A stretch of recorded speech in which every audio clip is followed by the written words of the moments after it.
Eagles!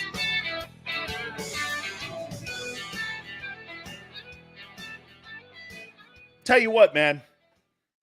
What a great time of the year. NHL starting. NBA, I hate to do this right out of the gate to my guy Tone. So watch this when I say this, the Sixers season starts. Why do I get an automatic anxiety attack?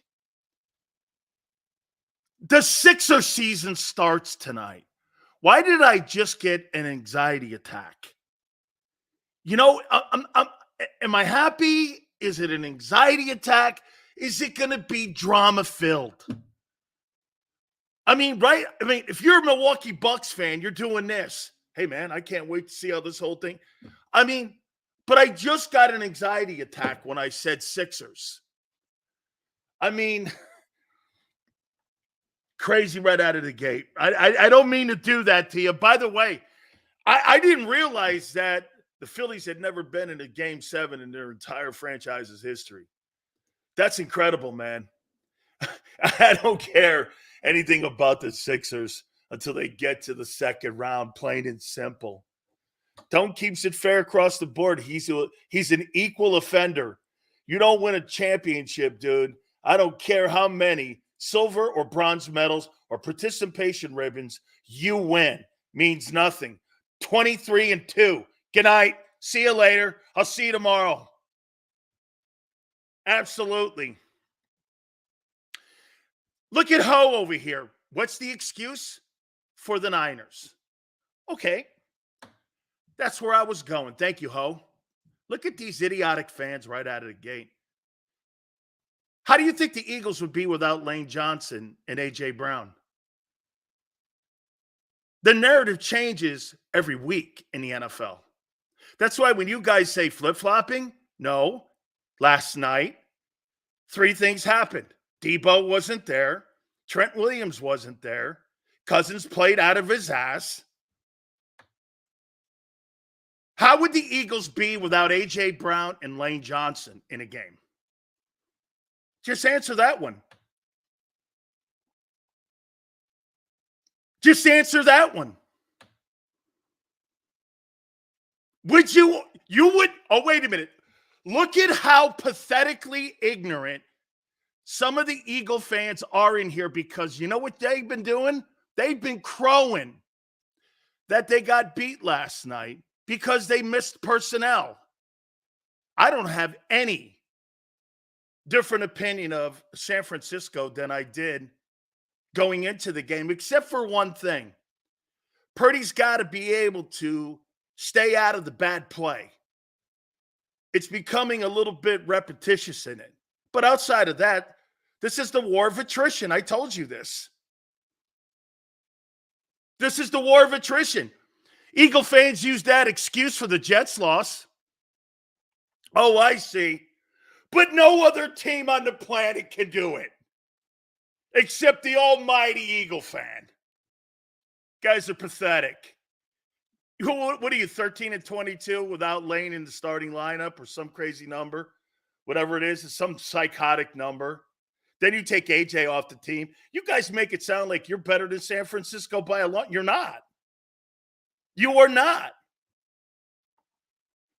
Every week is a different storyline for the NFL. That's why when some people in here go, Sills, he flip-flops in it. No. 1 week, one guy's injured. 1 week, another guy's not injured. This week, a team gets hurt. This guy has an inactive. The league itself is not consistent. I take that as a compliment, Senor. Thank you. Thank you very much for the compliment. I appreciate that, Senor. Thank you very much for the compliment. Oh, and by the way, Kirk Cousins played out of his gourd. It's probably the greatest game he's ever played as an NFL quarterback. I've never seen him play that well. Ever. You're not better than the Niners. You know how I know this? Las Vegas doesn't think it. Here. This isn't me. These are the people that actually put money down and set the lines. Where is that? Here. This isn't me. This isn't mine. I didn't make this list up. Las Vegas did this morning. We're better. Well, the Vegas guys don't think so. Those are the people that are actually the true analysts. You know why? They put their own wallets up. Here, according to Las Vegas, here's the odds to win the Super Bowl this year as of this morning. Kansas City, 17-4. The 49ers, 9-2. The Eagles, 13-2. The Cowboys and the Dolphins, 10-1. The Ravens, 12-1. The Bills, 12-1. Lions, 18-1. The Bengals, 20-1. And the Jags, 25-1. Vegas don't think you're better. But you think you're better. How funny. They miss a couple players, and all of a sudden you think your narrative has changed because of your stupidity in thinking of your record. That's what I say too, JM. 6-1. So what? It's how well you play that Sunday and who's healthy. And it will always be that way. You're right. I don't give a shit about the 6-1 either. I don't. I could care less about that record. You need it for home field. That's right. Home field, that's important. Great, 6-1. I don't care. Just like you don't care if Trent Williams or Deebo Samuel's not playing. I don't care either. Here, let's be fair here. Yeah! Oh, by the way, do I have an absolute incredible topic that is going to make everybody's hair on the back of their neck stand up? You know, today, usually, too, what I like to do is my top 10 NFL teams and my top 10 quarterbacks. We will do that. We got a ton of stuff. By the way, also, take a look back at that Washington Commanders game. Doc Walker will join us as well at 5:30. Longtime Washington Commander, part of the broadcast team. He will join us at 5:30. He is always a great listen and watch. We so appreciate my dear friend jumping aboard. We got to start out also. Tone the segment will be at 3:30, but today we qualify all of our great friends for our Hooters giveaway. And all you have to do is be like Christopher and Ken, our winners from this week that was named on a Football Monday. All you do is email us your information, and you get an opportunity to win yourself some gift certificates with our great friends at Hooters. Dan Sileo Show at gmail.com. We so appreciate it. Thank you so much. Tone's going to throw a code word out for the next 4 hours. Identify it, email it to us, and maybe you'll hear your name called on a Football Monday. Ryan says, are you going to beat the brakes off the Niners again? Are going to beat the brakes off the Niners again? You didn't beat the brakes off the Niners. At 260 yards against them. Lowest output all year last year. Hey, you're not better than them. You're as good as them. Okay? It's Dallas and San Francisco. Do you know what the battle between those two teams is now? Staying healthy and who has the best record and will host the NFC title game. That's the only thing on the table. Guys, people are going to beat anybody. Jets beat you. Worst offense in pro football. The worst offense in pro football. Do I hold that against you? No. You lost to a team that might win 5 games this year. And I don't hold that against you. Okay? War of attrition, which means who's healthy. That's what the 49ers and the Eagles are fighting for. Nothing else. Nothing else. Those are the two teams that are going to do battle. Those are the two teams that are going to fight it in the NFC. I don't think Jalen Hurts is playing better than Brock Purdy. I think they're playing the same now. Jalen's got 10 turnovers. He's not playing better than him. And Purdy now is not playing better than him. So that race is kind of even now. Who do you have more confidence in? Got to be fair, say Jalen. Sure. Okay. Niners got exposed because two guys were hurt. Once again, answer the question. How would the Eagles be without Lane Johnson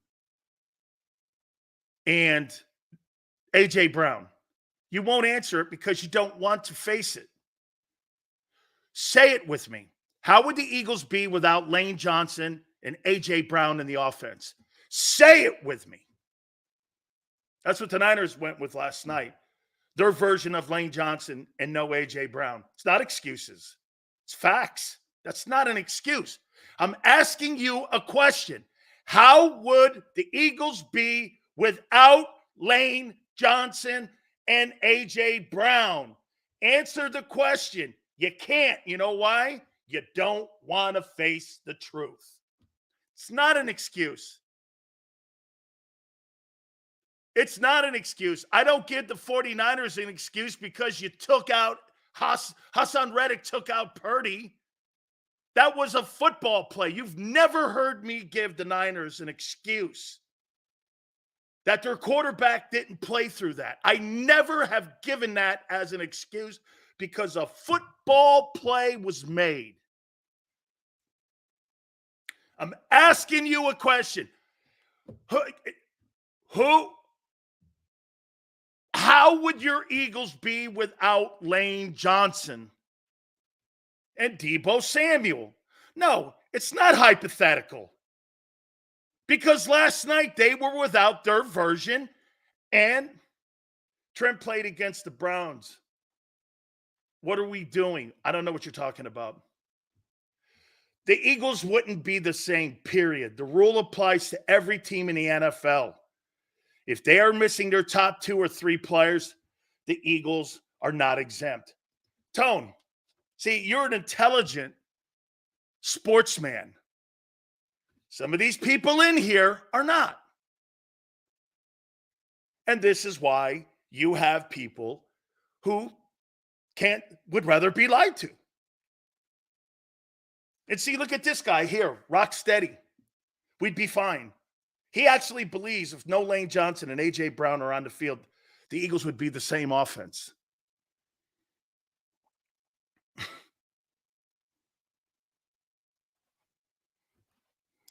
Oh, I can't wait to get to this next topic.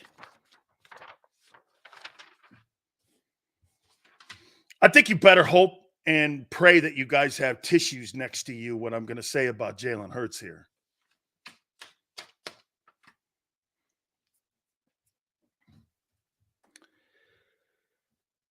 Will Hurts' health hold back the Eagles from winning the Super Bowl in 2023/24?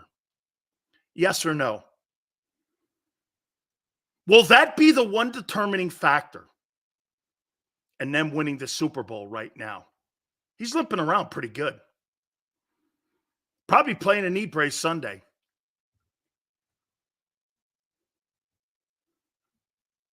No. So Jalen Hurts' health. His health. Boy, I'll tell you, more of the stories are coming out. Pretty significant. I was reading Crossing Broad. They said he's gutting out a significant knee injury. Go to their front page. He's gutting out a serious knee injury. I didn't say that.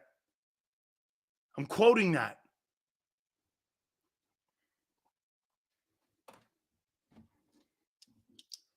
Will Hurts' health hold the team back from winning the Super Bowl? He's limping. 11 says he ain't hurt. So they're making it up.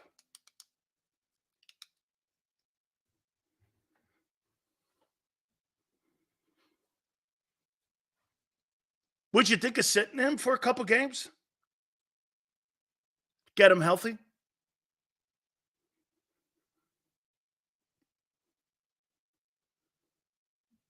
I think it's you in San Francisco, like I said. Would you think of sitting him?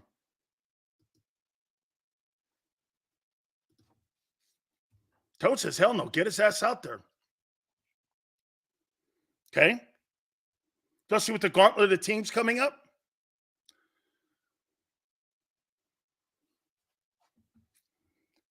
I think his health's going to hold him back.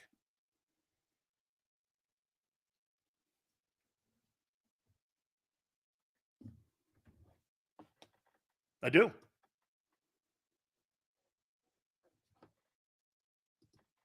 Tone's like everyone's limping. Part of the game for a dual threat guy. It'll cost him a Super Bowl. He's injured. Not to the point where he can't play. It's not going to get better. You think he start healing every week? And now that the Commanders know this, then these teams, Dallas, hey, I knew some of you would add that narrative.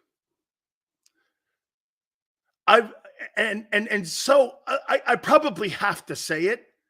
You come in with hate today after eating crow I didn't eat any crow yesterday about the Dolphins. Sometimes you get the egg, sometimes you get the shell. I never ate crow yesterday one time. We said flat, hey, so I didn't get it right? Great, I didn't eat crow. You haven't won anything yet. Eating crow is when you win a Super Bowl, not when you're right on a take for one day. That's not eating crow. You ain't won shit. You talk like you have a Super Bowl ring in your pocket from a year ago. You don't.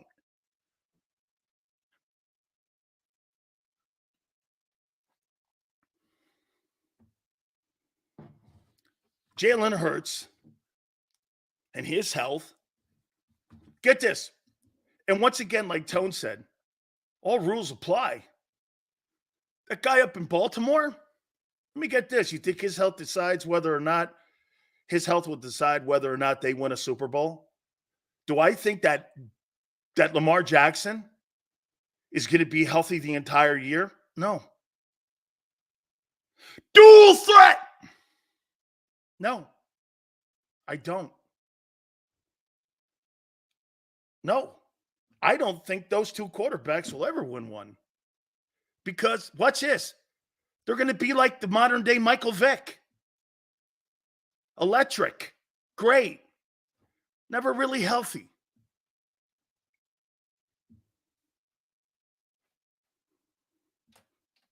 Again, I have to at least stay to my guns on what I make of dual threat. And when we talk about Jalen winning ball games, it's great. Do you know that Lamar Jackson actually wins more and has a higher win percentage than Jalen Hurts? I mean, he wins a ton of games. Now, Jalen has significantly done more one year in the playoffs than what Lamar has done since he's been in the league. Lamar's only a year older than him.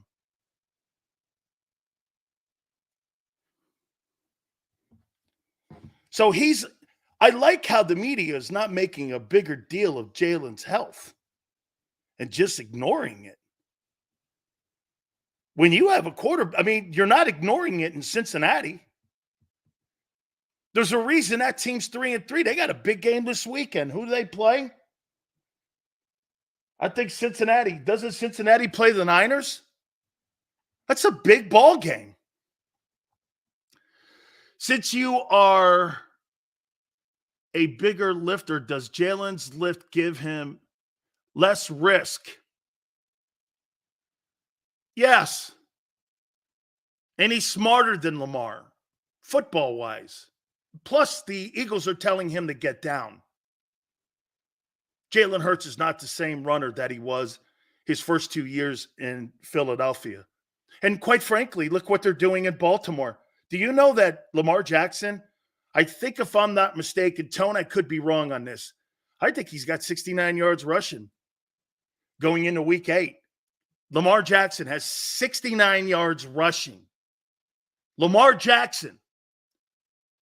has only 69 yards rushing so far this year as starting quarterback in Baltimore. There's clearly a directional change in that guy's career. And they've done the same thing in Philadelphia with Jalen Hurts. That's why you're seeing high turnovers. And again, outside of the turnovers, I don't think he's playing awful. I just don't. But he's going through a change. Okay, I thought I saw. Is it 69 carries? Tone, is it 69 carries? He's got 363. Okay, that's great. Okay, I stand corrected. 69 carries it is. 69 carries. 69 carries. Okay? But there's a change. Look at his completion percentage. Okay? Look at his completion percentage. All right. Are you concerned about Jalen Hurts' health? Yes or no? No? No one? You concerned at all about it? Yes or no? That it will be a significant deal? No. All right. We'll remember this day. We'll remember this day. It's not real news yet. Well, it's the first time when the quarterback has been talking, or people have started bringing it up. By the way, Sills, does Brock Purdy still look like Montana? No, because he can't carry the team. But the Niners are still just as good as you. Nothing changes. He's got to stay out of the tough interception. Hey, and by the way, he's having probably a little better year than your guy because he doesn't have as many turnovers. They were missing Deebo Samuel and Trent Williams. I'm sorry. That changes each week. War of attrition. You guys really look at 1 week and take a narrative and completely change what you think of a team and not the entire package of the 7 games that they've played? How idiotic. You're prisoners of the moment. Now, when you start to see trends, when teams when teams start to see injuries piling up week after week, that becomes a trend. You guys are prisoner of the moment. Total prisoners of the moment. I mean, yeah, I'm concerned about it. We'd be lying if we weren't, but all we can do is let it play out. A lot of quarterbacks are dealing with the same sort of injury. Yeah, but Tone, again, a lot of players don't rely on both of your physical assets. I'd say 80% of the quarterbacks in this league don't rely on part of their offense being their wheels. That's what you get with that. Guy can have an injury. Joe Burrow can have an injury, a lower extremity injury, and not have to worry about it being completely healthy because this guy's more of a pocket passer. He wins games from the pocket. He doesn't win games from the pocket and from the perimeter. There's a difference. Okay? So for me, again, this goes back to my initial comment when you guys were talking about style of play. Hey, I'm not deviating off it. I'm not building my team around that. I don't care how smart he is, how good he is. Would you build your football team around Michael Vick? Would you build your football team around Michael Vick? Would you? If he was a brand new, shiny quarterback coming out of Virginia Tech, would you build your... It's kind of unfair because you know the narrative now. Wasn't he the number 1 overall pick? What did he ever win? And how many years was he healthy totally? Outside of the unfortunate situation he had? 2? You wouldn't build your team around him? Because you're not going to win anything. You build your team around a guy you're not going to win. Ask people who want to have Lombardi trophies instead of just having ESPN moments for highlight reels. Why would you want a quarterback like that?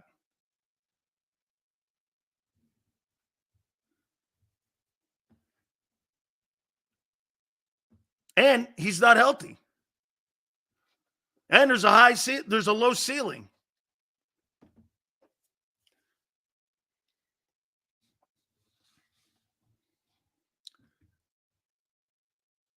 I'd hate to see what he'd say if we lost to the Dolphins. I would say nothing. Your game is 2 months from now. You guys are out of your mind.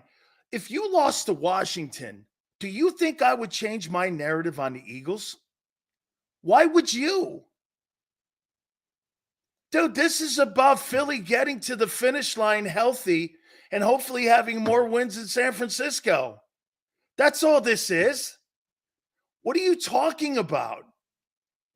Holy cow. Who gives a shit about the Commanders except for one fact? It's a divisional game and it's an NFC game.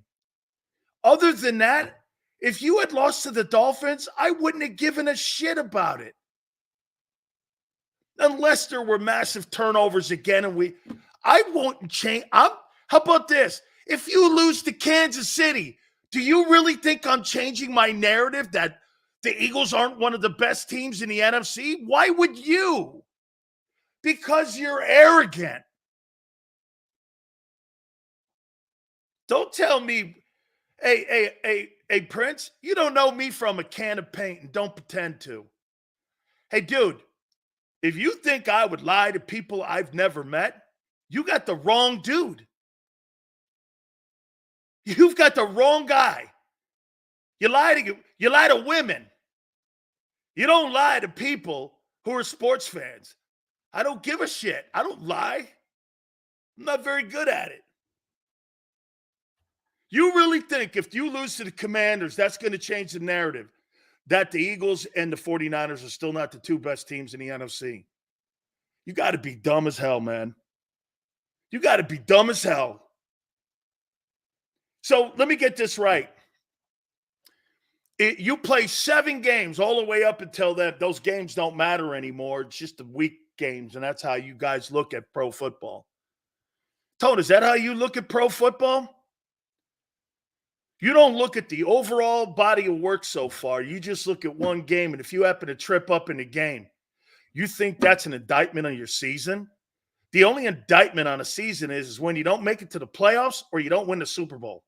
Other than that, everyone goes home, 31 teams. Whether you're a 12-win team or a 2-win team, y'all lost. End of the day, go home. Wait till next year. Hey, my team was a little better. Congratulations for celebrating mediocrity. 49ers are not all hype. They're not. You guys can't take the fact that if Lane Johnson and A.J. Brown were not on your team, you think your team would be the same. Part of the NFL, man. It's not an excuse. It's the reality of the week. Don't you understand? Every week is different. Oh, as you call flip-flop. Every week flip-flops who the best. Wait, doesn't it every week flip-flop who the best team is? Or no? According to you and me, it doesn't. I still look at certain teams that I think have the talent to win a Super Bowl.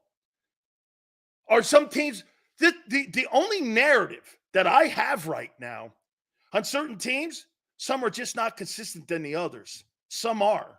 Some find ways to win. There's intangibles in certain teams. Like, here's my narrative on the Eagles. Getting better on defense. Quarterback struggling, going from being just a run guy to a pass guy, but he's still improving in his accuracy. The receivers have an iconic year. The 2 tackles in the middle have picked their game up. Sweat's becoming a superstar. Swift is becoming a factor. They're implementing more of Goddard. This is going to play itself out the entire time. And this is going to be a weekly thing. Some games you'll win, some games you'll lose. But are you getting better to January? That's how I look at it. Do you look at it any other way? Which team wins with backup QB, San Francisco, KC, or Philly? Philly. Philly's got the more complete team. Kansas City loses their quarterback, Mark. They're finished. San Francisco proved they can't win without one. Philadelphia could win the Super Bowl without him. Again, the better chance to win it. I'm not saying Mariota could lead them to the Super Bowl. I'm just saying that if you pick those three teams, Eagles been the best team in the NFC since week 1. Not true. I disagree. Eagles have been the most consistent team. Actually, not true also, but they've been the team that has found a way to win. Okay? Has found a way to win. That's what I would say.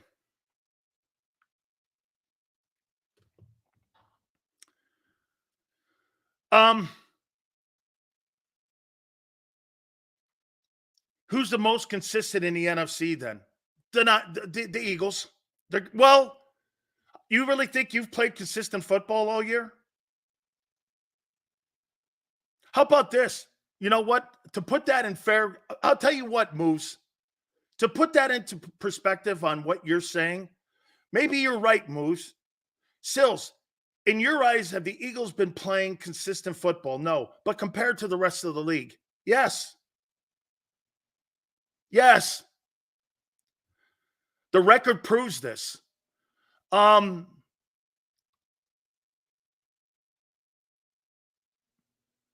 They've been playing the most consistent compared to the other NFL teams, but not been consistent in their own level of play. That's probably the answer. Okay? That's probably the answer. Okay? But again, we'll see who's healthy by the end of the year between the Niners and the Eagles.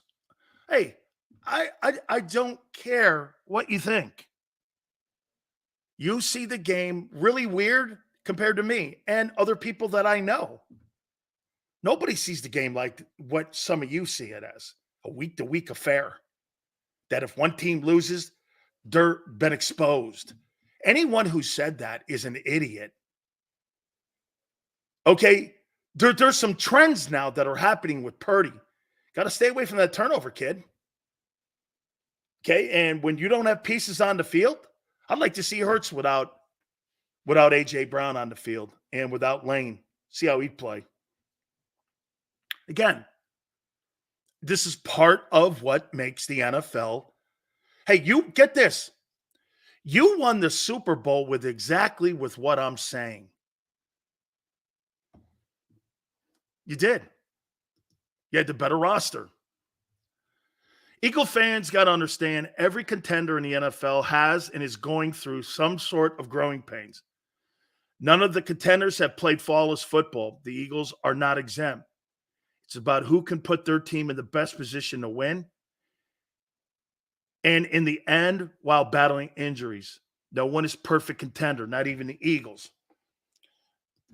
See, Tone's looking at it as a body of work and looking what that team does that respected week with all the work that they've done to get to that week. And that's exactly how you look at it. You guys look at it as you lose to the Vikings, you suck, and you're overrated. That's a dumbass way of looking at it. You just excuse everything that they've done. And by the way, you excuse the fact that they kicked the living shit out of a team that you struggle against. The Cowboys. You struggle against Dallas. Your quarterback is banged up. This is going to be a continuing theme as you go down towards that Dallas game. Here, issues for the Niners. Quarterbacks got to stay away from dumb plays. 49ers have to be healthy. Kyle Shanahan has got to not lose his shit sometimes in the fourth quarter when he needs to not panic and stick with the run.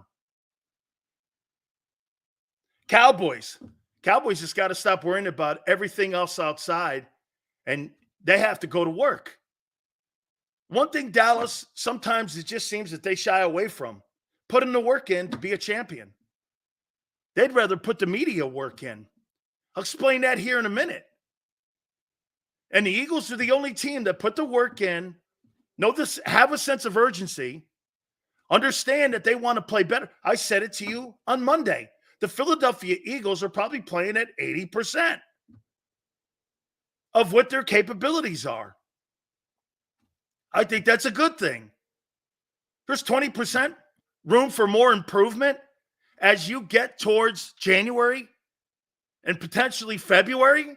Wouldn't you rather be that at 6-1 than talk about whether or not you think the 49ers are overrated? 49ers are going to be in the NFC title game. That team's going to the NFC title game. I don't give a shit what you think about it. And they're going to play you or you're going to play them. You make it sound like they got this massive lead, or you have this massive lead over them. You play a tougher schedule too. We'll see, man. Dallas is only a game back now. One slip up. You've already slipped up once this year. So wait a minute. Let me get this right. So the Eagles have slipped up once. You don't think you slip up again, right? Because what? You're too much of leaders and too much character. And that's great and all, man. It's the NFL, dude. You're not going to slip up. Okay. Right.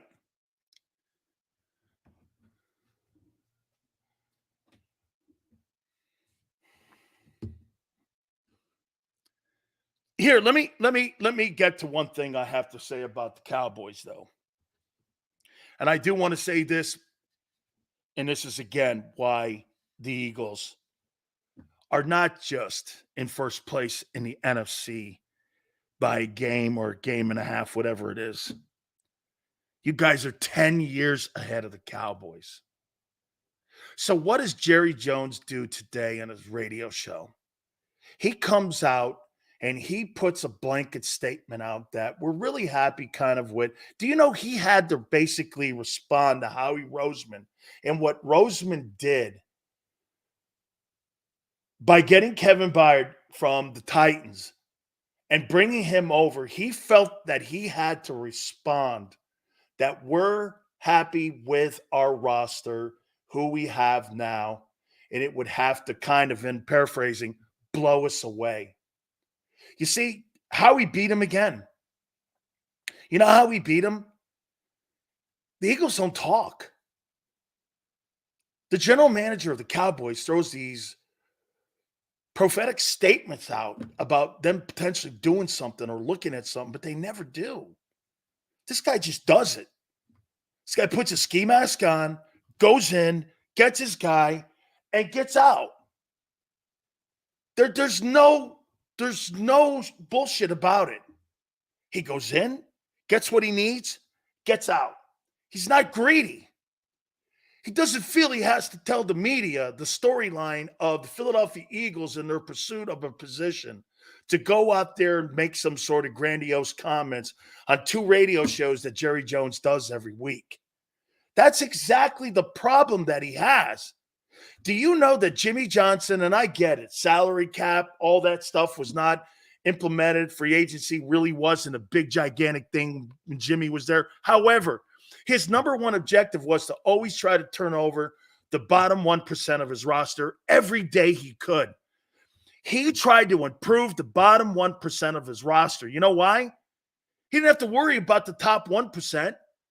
You think Howie worries about Hassan Reddick and Lane Johnson and those guys, or he's even addressing anything with those guys except for maybe restructuring contracts so that he can make a move at the bottom end of the roster? He doesn't worry about those guys. He pays those guys. Then he's always trying to improve the bottom or the middle of the roster. That's what gives you a balanced salary cap and a balanced roster. This guy is beating and I mean Roseman, is beating Jerry Jones so bad, he might as well take a baseball bat and slam it over his franchise's head. Because that's how bad he's killing the Cowboys. He's taking a sledgehammer and bashing that franchise in every year. Every year he's bashing their brains in. Yes, Eagles got better. And the Cowboys are in this delusion of the island of misfit toys. Your wide receiving core is not as good as you think it is. You don't have a number 2, and you have an overhyped number 1. Seriously, dude, if CeeDee Lamb is better than Devontae, it might be by a tick, but would I take him or him? I'd rather have the better teammate and route runner. It's preposterous. I mean, look, man, next Tuesday at 4 p.m. is the NFL trading deadline. Roseman's probably got another move there. But watching hey, does this football team need another offensive player? Maybe a running back and maybe a corner. I'll tell you one thing that the linebackers have done. They probably have quieted the conversation at the linebacker position. Because once you get play like this, you might want to do this now. You know, I'll tell you what. Can I live with it? Can I live with it? Do I need more depth at corner? Because then I could drop one of these guys into the slot. Got to be looking at it that way. You know, I've been pimping Leonard Fournette down on the goal line. Now again, he's a guy you got to worry about the Dunkin' Donuts. Okay? Jesus criminy, man. As much as I like the Jones family, and I do, you know I do. Steven's been on here numerous times. But man, when you come out publicly and say, I'm pretty happy with my roster, and you got steamrolled. Again, one thing I'll say, and I've been telling you this, you're never going to kill the Niners, or you're never going to kill the Eagles. You're just never going to kill those teams. Like, you're not going to beat the doorknobs off those teams. But you're going to beat the shit out of the Lions and the Cowboys. Why? Because they're finesse. You don't beat up tough teams and pound them and destroy them. You just don't. You beat the shit out of finesse teams. The Lions got crushed last week. The 49ers destroyed the Cowboys. Even the Cardinals destroyed the Cowboys. Isn't it funny how the narrative has now all of a sudden forgotten the Arizona game? Okay? Once again, you missed the point, SB. I said the 49ers and the Eagles will never get killed. Did you hear the words and the phrasing? They will never get killed in ball games. They may lose games, but they're not going to get killed in them. Because there are power teams. They're power teams. Okay? Hey, Barb, once again, you're under the impression that I get aggravated. I don't. I just talk loud because I'm Italian. I get upset when my cannoli doesn't taste well. You know what I'm saying, Barb? If my cannoli doesn't taste good, then I get upset. Sills, what'd you think about Purdy? Not a good performance. Got to play better. What are they, 5-2? They're fine. Let me get to my top 10 NFL teams. Then at the top of the hour, we're going to do our top 10 NFL quarterbacks.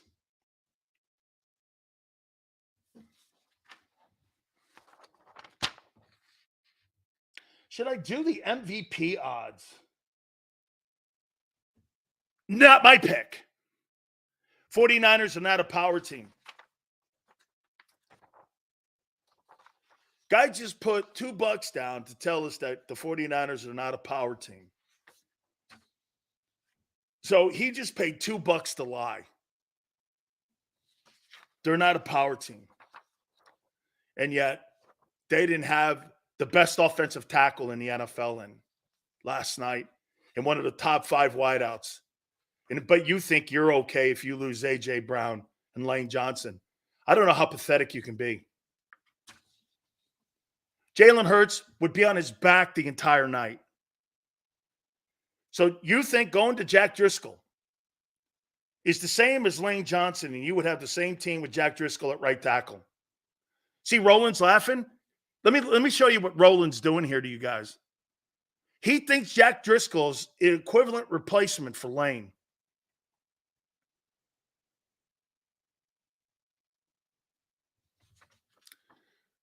Big Trade thinks that Jack Driscoll would be a fine replacement. We'd be okay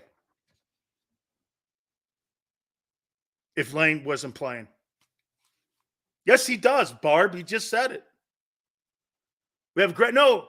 So the backup is the equivalent of Lane Johnson. You'd be okay. And then you take AJ out.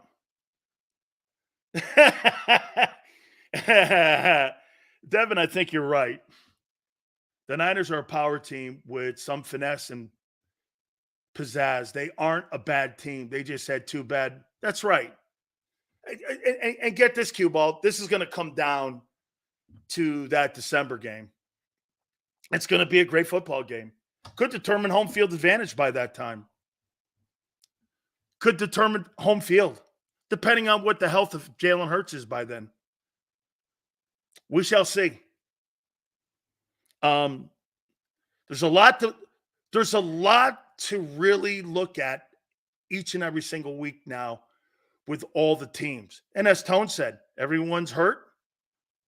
So with everyone hurt, the teams that you look at right now may completely be different in January. Kansas City loses Mahomes, it's over. But again, according to some of you in here, that's okay, next man up. Really? Eagles are going 8-1 into that game. Okay. Here are my top 10 NFL teams.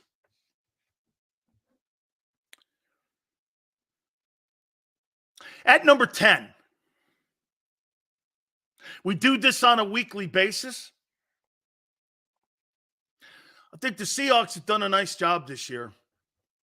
Little bumpy start early.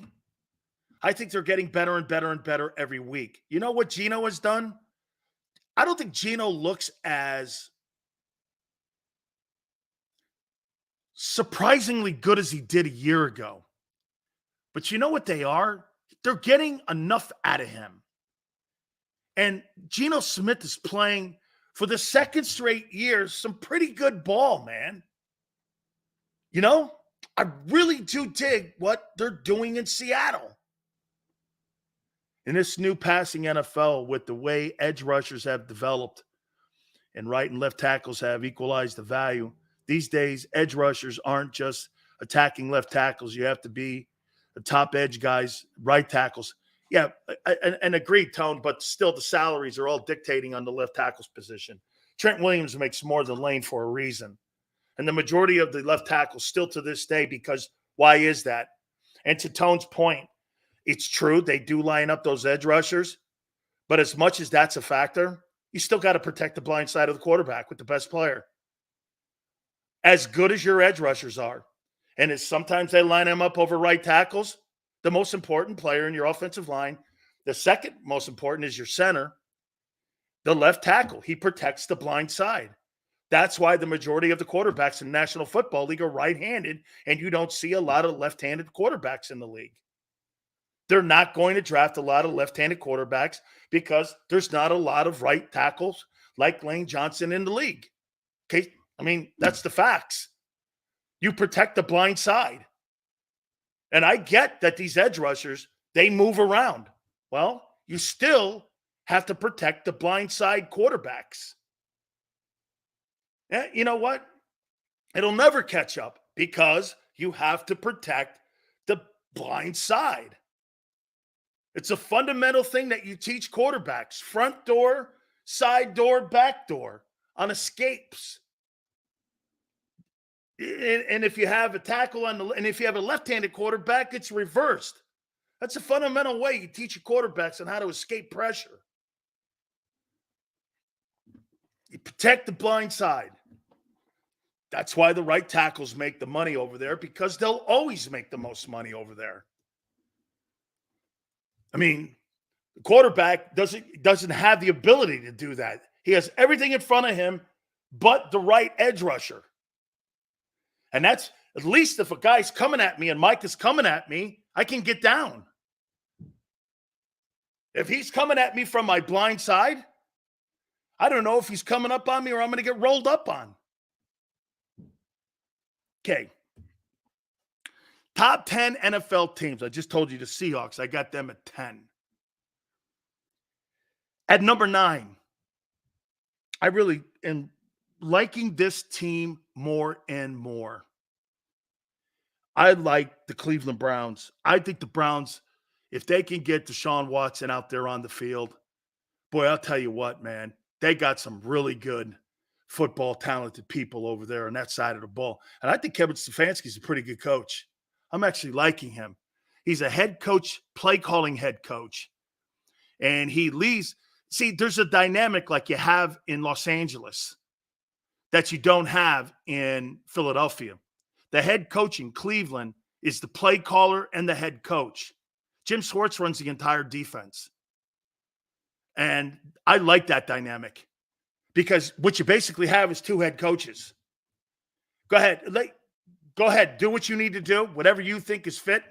We'll stay within the parameters. Let me know what's going on, how you're going to attack, what we're going to do. I want to be on the same page with you. If I'm a head coach like Sean McVay out in Los Angeles, I like that dynamic.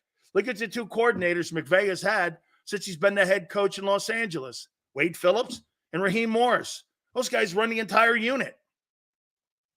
Love it. Love it. Absolutely love it. I think they're a good football team too. Number 8, I got the Lions here.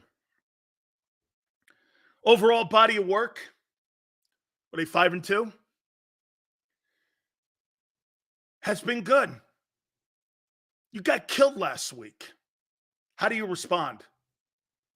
You know, I'm going to be interested to see how the Lions and the Dolphins respond. I am. I think that the Lions are better prepared to respond to what happened to them last week than I say the Dolphins. The Dolphins are in uncharted territory because Philadelphia beat the starch out of them. I mean, they absolutely beat the starch out of them. How are you going to hey, when you get punched in the mouth and you get knocked out, they weren't beat. They were knocked out.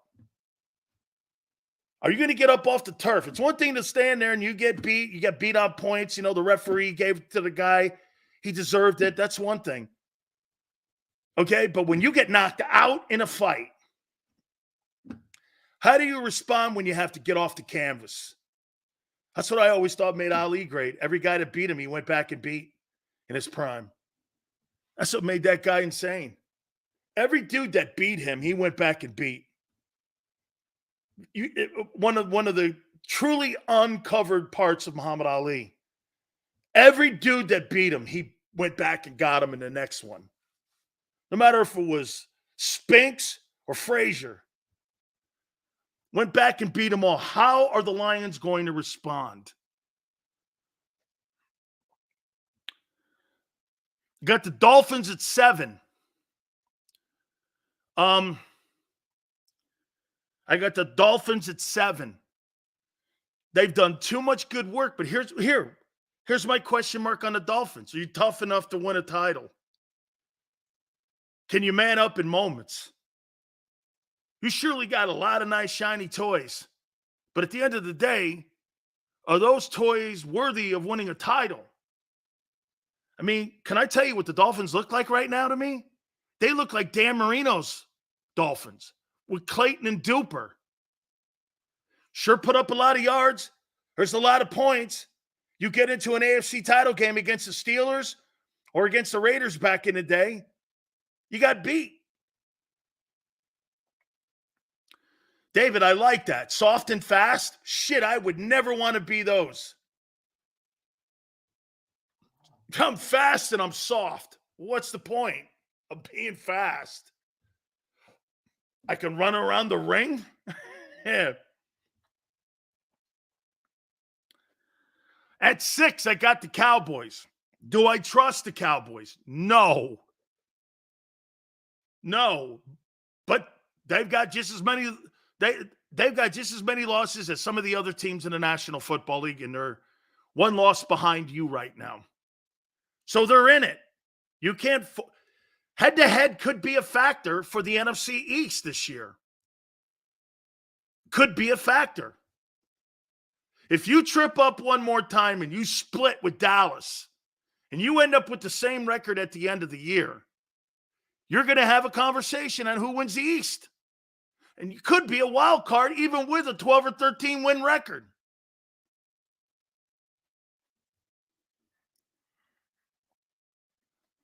Hey, whatever you think of the do I think the Cowboys are in the league of the Eagles? I do not. I do not. But he beats you. Do I think the Cowboys are as good as a year ago when Dak put up 5 TDs on your so-called second-best defense in the league? No. I don't think I get this. I think the Eagles are actually not as good as their defense a year ago. But they're getting better, and I don't think the Cowboy offense is as good as it was a year ago. So take that for what you will. The Eagles made more gains on their defense than the Cowboys did in their offense, and they're going the other way. They're going that way. Coordinator's better this year in Philly. The run defense is better in Philly. I think the Cowboys are not as good as they were a year ago.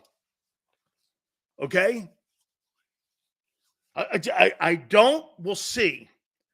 Dude, if you're going to sit around running around after beating the Chargers and you think that's like an NFC title game, wow, you really don't know what expectations are on winning a championship because the Chargers are not championship quality. That's not a championship quality team. And you're circling around Arlington and you think that you're on some sort of victory parade in Arlington or downtown Dallas, beating the Chargers in a sloppy game, you got a long way to go, dude. Long way to go. Scott says Chargers stink. Just not a championship team, man. Just not a championship team. You got a lot of talent. Keenan Allen's on that team. Mike Williams is on that team. Austin Eckler. That Slater kid, the left tackle's outstanding. Herbert. I mean, you got a shitload of talent. Then you got Joey Bosa and you got Derwin James. You got all them guys over there, Khalil Mack. And you can't win and you're 2-4? Man, I don't know how that guy keeps his job. They should be 1-5 if you think about it. I mean, they should have lost in Minnesota. So now we're getting into the top 5. My top 5 NFL teams. Number 10, the Seahawks. Number 9, the Browns. Number 8, the Detroit Lions. Number 7, the Dolphins.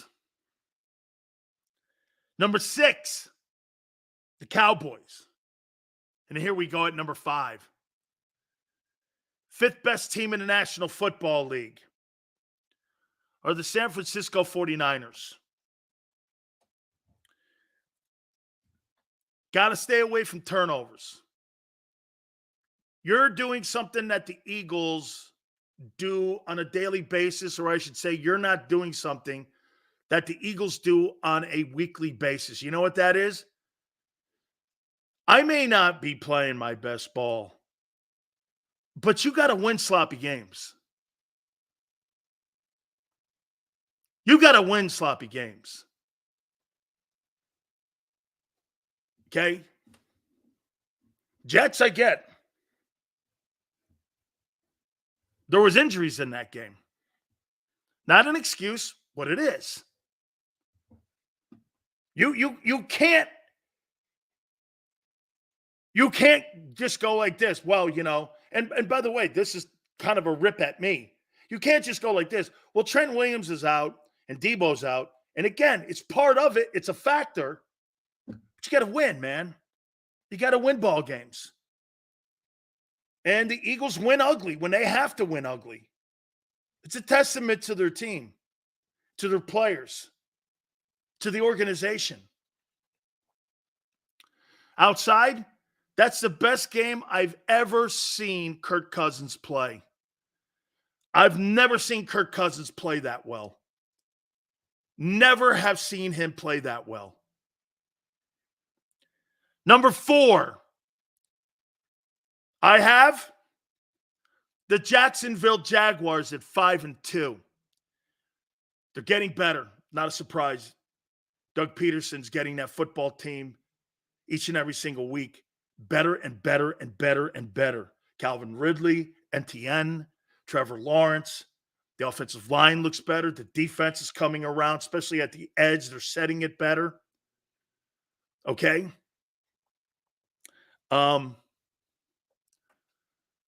Christopher says that Kirk Cousins was seeing, what was it? What did you say? He was like, is deer in the headlights? 34, 44, 378, and 2 touchdowns? That's deer in headlights? Well, can I get hit by a car then? 34, 44, 378, and 2 touchdowns is deer in the headlights? No picks? That's deer in the headlights. Once again, man, 49ers since 2017 are 0-29, went down +5 in the 4th. Interesting stat. Interesting trend. Okay. My number 3, Big Sales top 10 NFL teams. Are we sleeping on the Ravens? Are we sleeping on the Ravens? Why do I look at the Ravens and see that they are better than what their record is too? And I think they're 5-2. I wrote some Lamar Jackson numbers down. We'll do that in the next hour here, but wow. Are we sleeping on the Ravens? How about if this guy did what he did a year ago and he turns around and puts his team in the Super Bowl? Ravens are definitely flying under the radar. How about this Super Bowl? Lamar Jackson versus Jalen Hurts.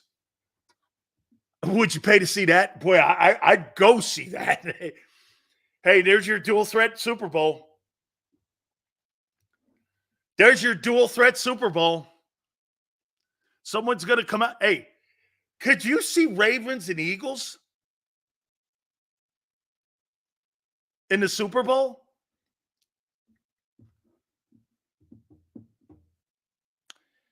My number 2 NFL team is the Philadelphia Eagles. And number 1, obviously, the Kansas City Chiefs. And the only reason that the Eagles are not number 1 is because they've beaten you 2 games in a row. One just a few months ago. And they got Andy Reid. It's the only reason that they're not number 1. So here, Chiefs 1, Eagles 2, Ravens 3, Jaguars 4, 49ers 5, Cowboys 6, Dolphins 7, Lions 8, Browns 9, Seahawks 10. That'd be the grittiest Super Bowl ever. I'll tell you what, man. It'd be like watching two Vince Youngs out there in a college game, would it not? Okay?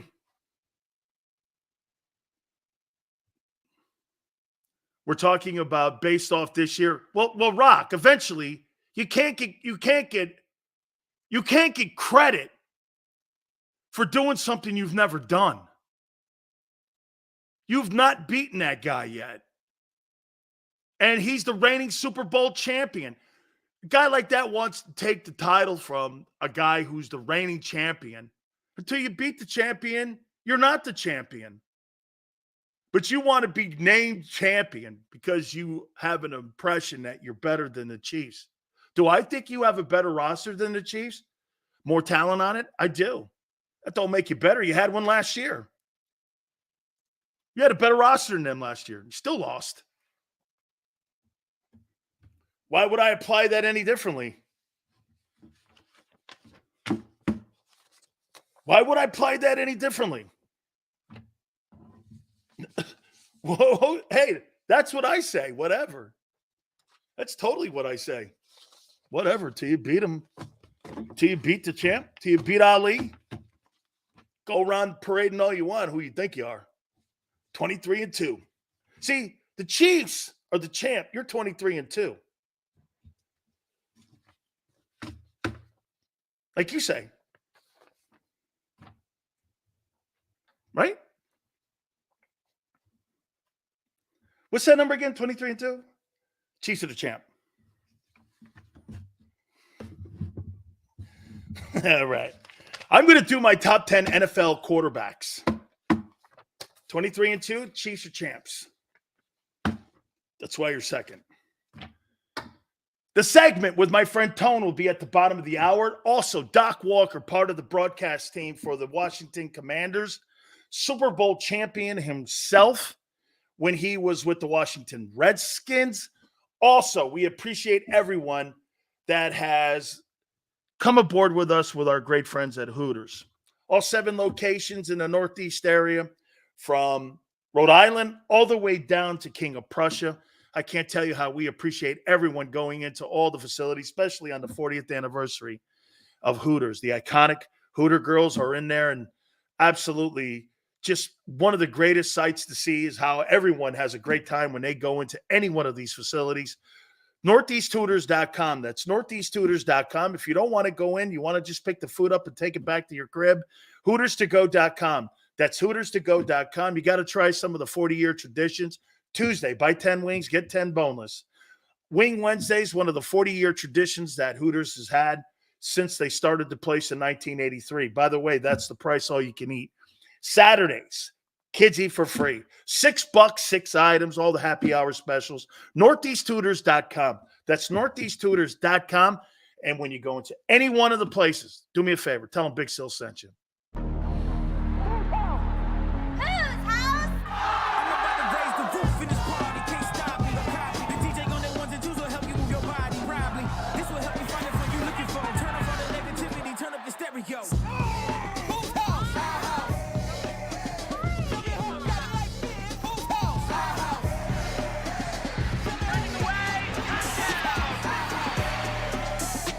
Football and Hooters, the perfect pair.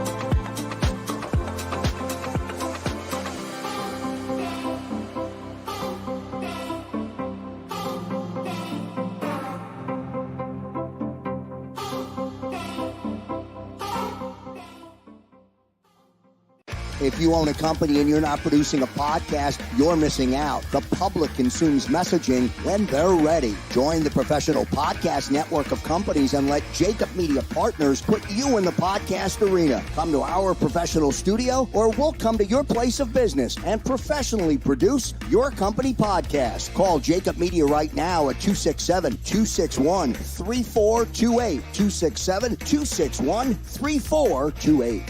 My name is Dr. Bruce Grossinger, and I'm the medical director of Philadelphia PRP and Stem Cell Institute. I'm reaching out to those who suffer from spine and joint pain. We use treatment methods that require no surgery, no scalpel, no drugs. Running, walking, or whatever your desires are, Dr. Grossinger is where you need to come. You can benefit from the same PRP and stem cell treatment as Wilbert Montgomery. Call us now at 610-222-5675.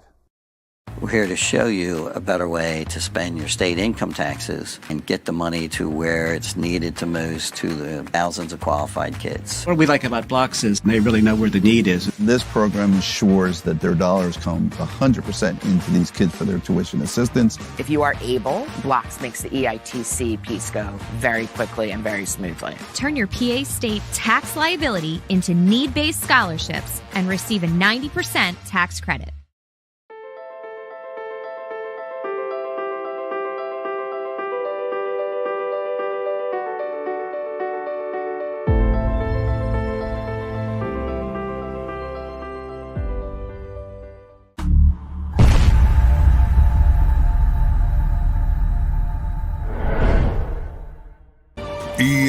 EAGLES, Eagles.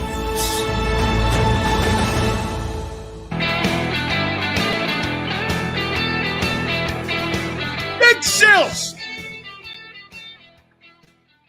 How many people think they're going to roll the Commanders this weekend? It's going to blow them out. You're the better team. And what was the thing you said? The Jets game was what was that thing called? An eye opener? Whatever that means. I've not ever heard a coach use that word, an eye opener. You either show up or you don't. I mean, there's no eye opener. If you're in the NFL and you're surprised by something, you don't belong in the NFL. Nothing should surprise you. That you have to have effort and play every Sunday. Remember, the media talks like that. Well, it's an eye-opener, the Jet game. That is just made up. If you don't know that you have to show up on Saturdays and Sundays to play in a college or pro football game, you're not anybody I want on my football team.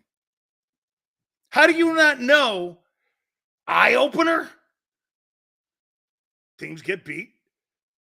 Teams get upset. Make it sound like, that Jets was just like some sort of freak loss. How's that on the Jets? Because you weren't prepared mentally.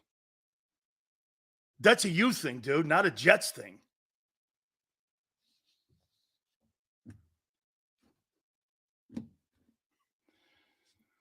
Okay, 31-17. Let's take a look at the last game. And hey, where would we say the Commanders are this year as a football team? What would you categorize them as? Good, bad? What would you call this team? A good team, bad team, average team? Mediocre team? 4 turnovers get you beat? Again, that's on the Eagles, not Washington. Low mid, average team, mediocre. So you almost get beat by a mediocre team. But that'll improve, right? Okay, let's take a look at what happened in that game before we get into the top 10 quarterbacks in the NFL. 34-31, Eagles win on a stupid coaching decision by Rivera. Should have went for it. I'd rather lose going for it than lose giving it to the better team. You're never going to win situations like that. You do not have the better team, but you gave the better team the opportunity to save their game. And they took advantage of it like they always do. How do you not know that? Honestly, how do you not know that? Ron Rivera, in my opinion, this guy's coaching more conservative than any time in his entire NFL career. Unbelievable. Riverboat Ron? Dude, that boat's got a lot of water on it. You need to start bailing. You need to start bailing on this thing. First downs. Commanders had more, 26-23. Total plays, they had more plays than you, 74-67. Total yards, Eagles had 415. The Commanders had 365. Passing, Jalen had 311. Commanders had 258. Rushing, Eagles had 104. Commanders had more, 107. No turnovers, time of possession, kind of in the middle, 35 to roughly around 30 in this ball game. Where in the world are they better, and how did they stay in that game against the Eagles? There's one component that every single team that has played against Philadelphia and has given them issues, they've had one thing. Do you know what that one thing is? A D-line. If you have a D-line that can somewhat control the offensive side of the football, that's what keeps you in games with Philly. And they, for the last 4, have been in every single ball game, but probably outside of one, and won one. And they know this. They have probably as good a D-line, maybe a tick below. Okay. Chase Young was a factor for the first time against the Eagles. I actually saw him show up in the backfield a couple times. You got a good D-line? You could kind of play there. Guy says, I'm going to eat crow just because the Commanders have played great against you for the last 4 games. How's that eating crow? What are you talking about? You have not blown the Commanders out in 3 years. What are you talking about? There was a 24-8 game. They turned around right after that same year and beat you by 10. The rest of the games have been between 3 and 4 points. What are you talking about? The last 3? They've won 1. They're 1-2, the Commanders.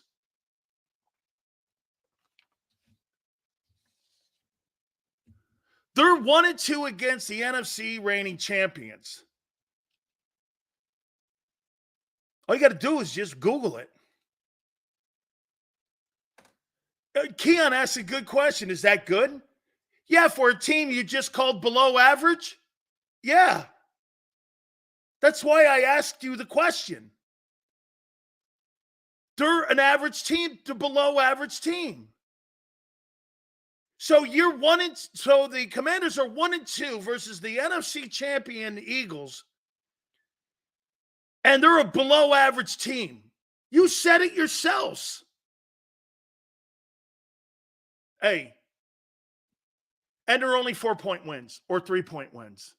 You're not blowing that team out. You never have. And you never will. You have a better chance of destroying the Giants, which you have and do on a consistent basis.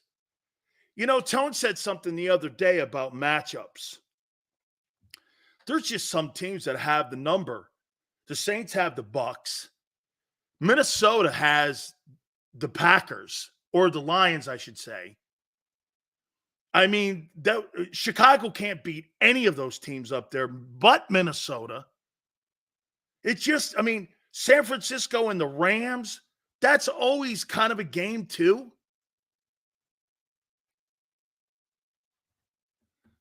It's not the law averages. When in 4 games, the point differential's 3 to 4 points, those are close last possession games. I cannot believe how some of you think that you've been killing the Commanders and blowing them out. You haven't. That's not true. It's a lie. You never blow the Commanders out. Browns broke the 49ers. They found the formula. 85, really? You think that? And now let me ask you, 85. Oh, solely to you. So last night, the 49ers don't have Trent Williams and Debo. And you think the Eagles would be the same if they didn't have Lane or A.J. Brown. They'd be the same. They'd be the same football team. How asinine do you come out of that game last night with a 3-point loss or whatever it was last night, thinking that the Niners are anything less? They went through a week of injuries and it cost them. It happens. Happened to you against the Jets.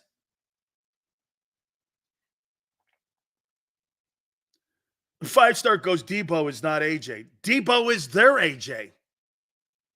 Wow. Debo's their AJ. Lane Johnson is no Trent Williams. You want to go there?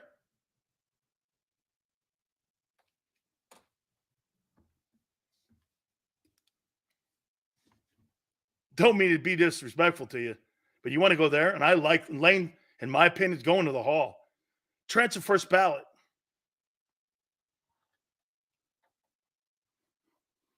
Trent is in the conversation of Jason Peters.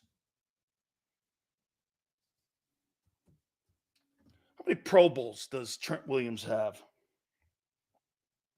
No, I think he's played longer too. This is just for me here. Trent Williams. Well, he's 35 too. I think maybe Lane's 35. This guy's a 10-time Pro Bowler.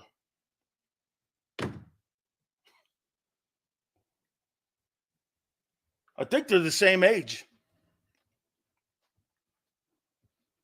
10 Pro Bowls.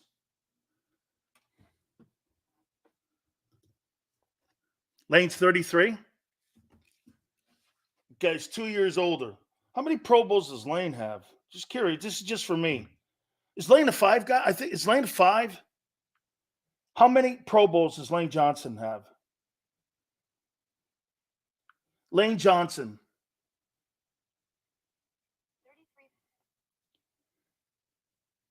4. Still has a shot to get up to 4, 5, 6. Could get to 7.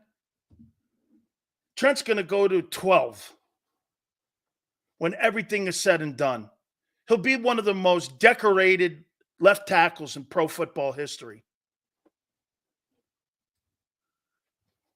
Just remember the context when you're talking about Trent Williams. He's not just a dude. He's like the guy Jason Peters. Okay? Those guys are like, you stand up and say their name and then you sit down. Okay? LJ, just because you have a ring doesn't make you a better ball player. It doesn't. So you think Trent Dilfer is a better ball player than Dan Marino? Solid take. Solid take. Commander numbers. Hurts was 25 of 37, 319, 2 touchdowns, 112, 3. Was really good in that game throwing the ball, I think.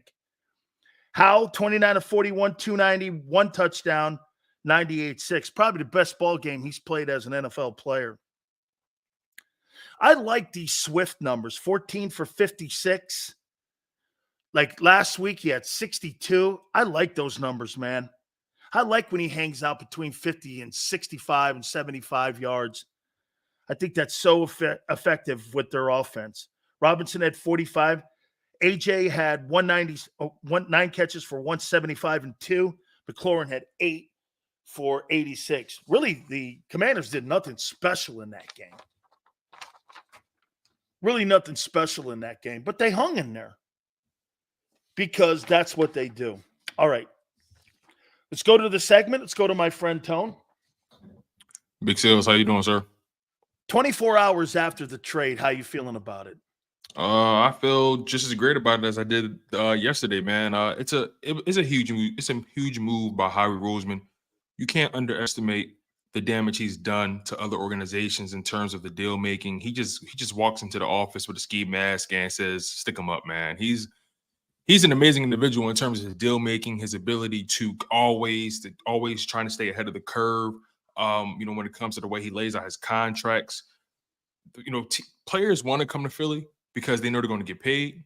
And on top of that, Howie Roseman knows how to make sure that whatever move he does make, it doesn't hurt the team in the long term and in the now. Somehow, some way, he just has, he's a capologist, like quite literally. Like he has the pulse of this Philadelphia Eagles cap, and he just knows what to do. He knows what moves to make, and he knows how to make a deal so he's not harming this team in the long run, man. And let's be honest, the Eagles had like 10 or 12, draft picks for the 2024 draft. You think they're drafting 12 guys? So to give up, a fifth and a sixth, or was it a fourth and a fifth? I can't remember exactly what it was, but to give up two 3-day picks and a guy that you picked up in free agency that really wasn't playing well anyway, and to get, a former All-Pro, former Pro Bowler. He's 30 years old. I know a lot of people got on me yesterday because I said he was in his prime, but guess what? You guys, I got happy. But the reality is he's 30 years old. He's a veteran. He has experience. I believe he still has a lot of gas left in the tank. And I think he's going to do great things in Philadelphia. You can't say they got worse on defense. They only got better. So this move is a low risk, high reward. Again, what safeties do doesn't always show up in the stat sheet. You know what I mean? Just him being back there, having that experience, having that experience and being that presence. You can't underestimate what he's going to do to the entire complexion of this defense. So I'm excited for Kevin Byard to be back in Philadelphia. I would say this to you: 30 matters when it matters, and I haven't seen it matter yet. Exactly. So there's certain guys you go like this. Like we saw Brady at the end of his time in Tampa, like the last couple games, like 5 games. That's when people started doing this. Holy shit, he's short arming some passes. That was like kind of like the first sign that you ever really saw Brady doing such like that, or overthrowing out patterns or something and check downs. It matters when you see it. And I haven't seen it on this kid. And to just ping pong off of what Jerry Jones said today on his radio show. He comes out and he's like, I really like my roster here. And here, once again, Tone, is what makes the Eagles a better organization from top to bottom when it comes to winning games, is the fact that this guy does not do any talking. He goes, swoops in, gets his player, comes out. He doesn't telegraph anything on where he's going, what he's looking for. This is all conjecture, like guys like me and such, and what avenue they're going to go, safety, linebacker, running back, wide out, what have you. He's going to go out there, and he's going to swoop in. I mean, the Cowboys have been telegraphing it for 3 weeks now that they're going to make a move. And what do? They sat around once again, and here's this. The Eagles beat them to the punch again, and the Eagles consistently got better. They got better yesterday, and the Cowboys remained where they are, which in my opinion is just not good enough. What stands out about the Eagles, right? The moves they make, they're not even the flashiest moves, but they're sturdy moves. Does that make sense? Impactful moves. Yeah, it's like, yeah, you maybe you could have really went forward and tried to get Budda Baker, right? Maybe you could have, but you bring in Kevin Byard.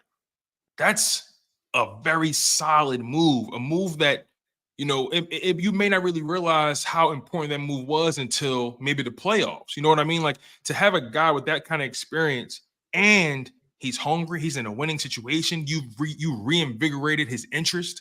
You know what I mean? He's coming back to the city that he was born in. So, there's a connection there. You have the A.J. Brown connection. Again, being in a winning situation, you pair him up with, some, regardless if they're having their best games or not, Darius Slay and James Bradbury, they're still 2 of the top 12, top 14 corners in the NFL. Even if they're struggling a little bit here and there, they're still considered 2 of the top 14, top 12 corners in the league. You have to give them that kind of respect. And then you add in Reed Blankenship, a guy who's coming into his own. Jerry Jones and the Cowboys, this is why I look at them always with the side eye, because they want their respect in the offseason. They want to win the Super. They want to win the Super Bowl in Week 1. You know what I Oh mean? no, they're the Super Bowl champions of March. They're the paper tigers of the NFC East, and they, Jerry Jones. I've never been a fan of an owner just having conjecture, holding court every single week. I don't believe in that. I don't even believe in the GM holding court every single week. That's just not, in my opinion, you're a distraction. You are. And it completely undermines what your head coach is trying to do. Because you know what happens? Whatever your head coach says, the players are going to look like, okay, what did Jerry say? And that's what I'm rolling with. You know what I mean? So I really can't get behind or really get in line with anything the Cowboys do. I have zero respect for their organization.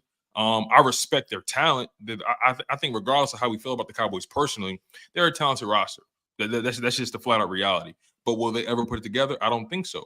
And again, Jerry Jones, he's going to always be in his team's way, and he just doesn't realize, this team has never been the same and will never be the same until they get somebody in that room that can actually put their foot down. And you know better than I do, man. The Jimmy Johnson era, it was one of their best eras, but it's also a huge blight on that organization because they can never ever say they were successful without him. You know what I mean? Here's something, and they haven't proven that they could be. The further you get away from that era of where Jimmy was, the more you see how impactful he was on all decision-making processes that he had. Had 57 trades inside of 5 years. He was a guy who was trading picks, trading players for picks to get the picks turned back into picks. Mm-hmm. He was doing things on the Herschel Walker. He was evaluating talent, and they've never been able to recover. And once Johnson left, the Cowboys were a dominant team at the point of attack. They've become a finesse team. Funny, Scott says something. He said something about, the football team right now. And I would say this to you, that there's no question when you look at the Dallas Cowboys think that they have the roster, but they just don't put the work in to become a really great team. They just don't put the work in.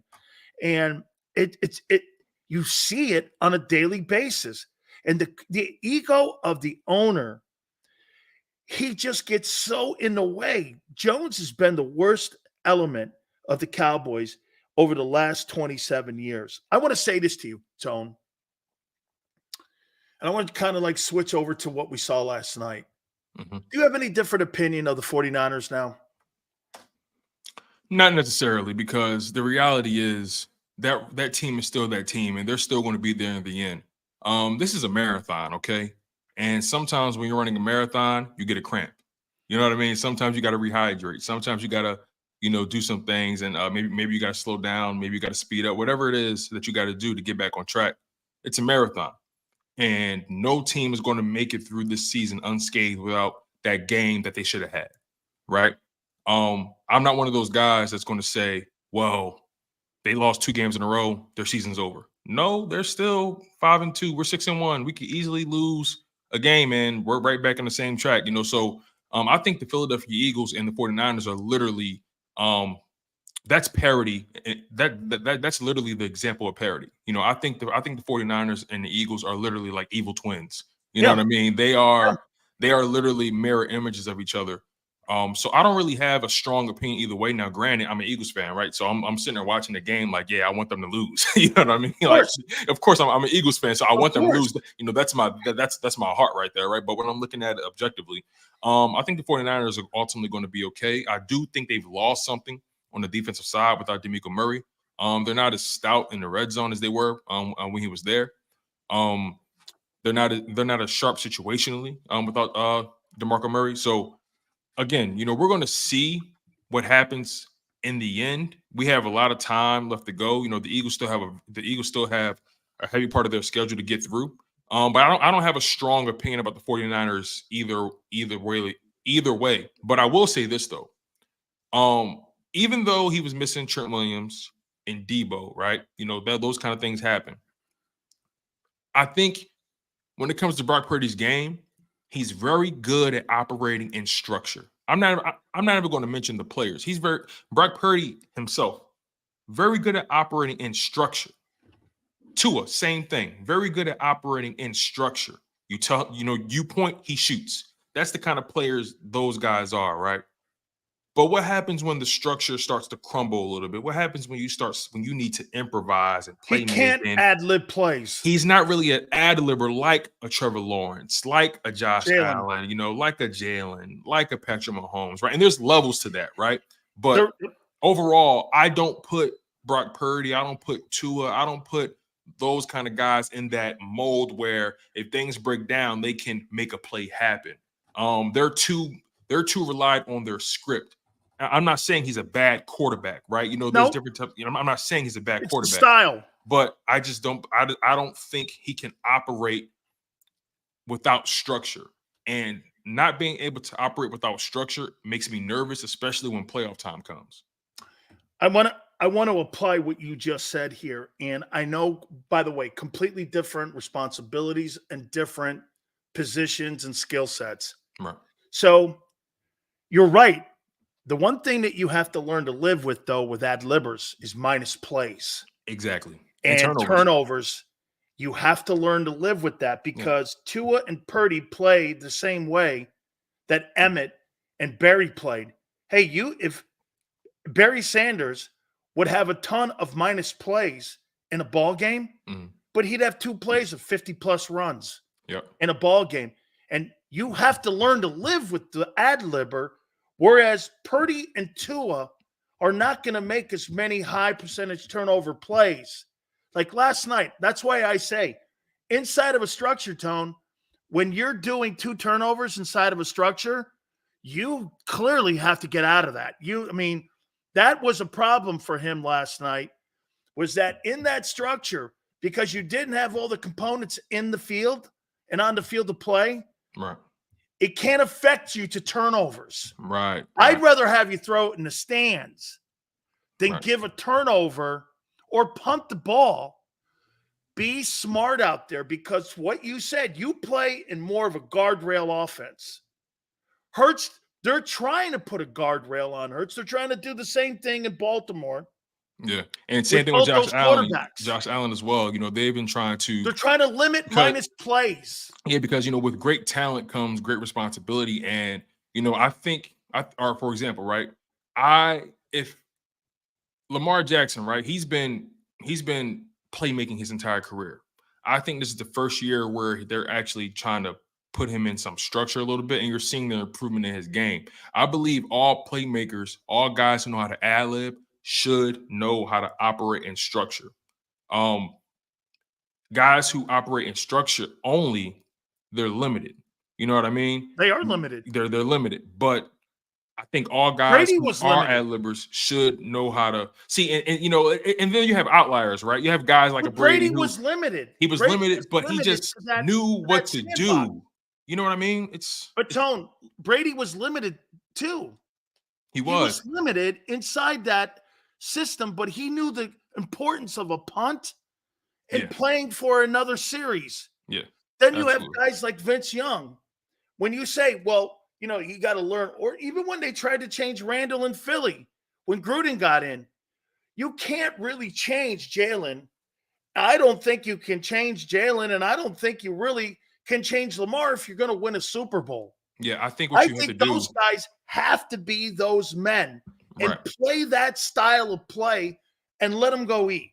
Yeah, I think, and I think that's why Shane Steichen was so great last year, because he knew how to let Jalen be him, and still there was a plan. There was still a structure to what they were doing. He knew how to take his skill set and use his skill set to create the structure of Jalen Hurts' offense.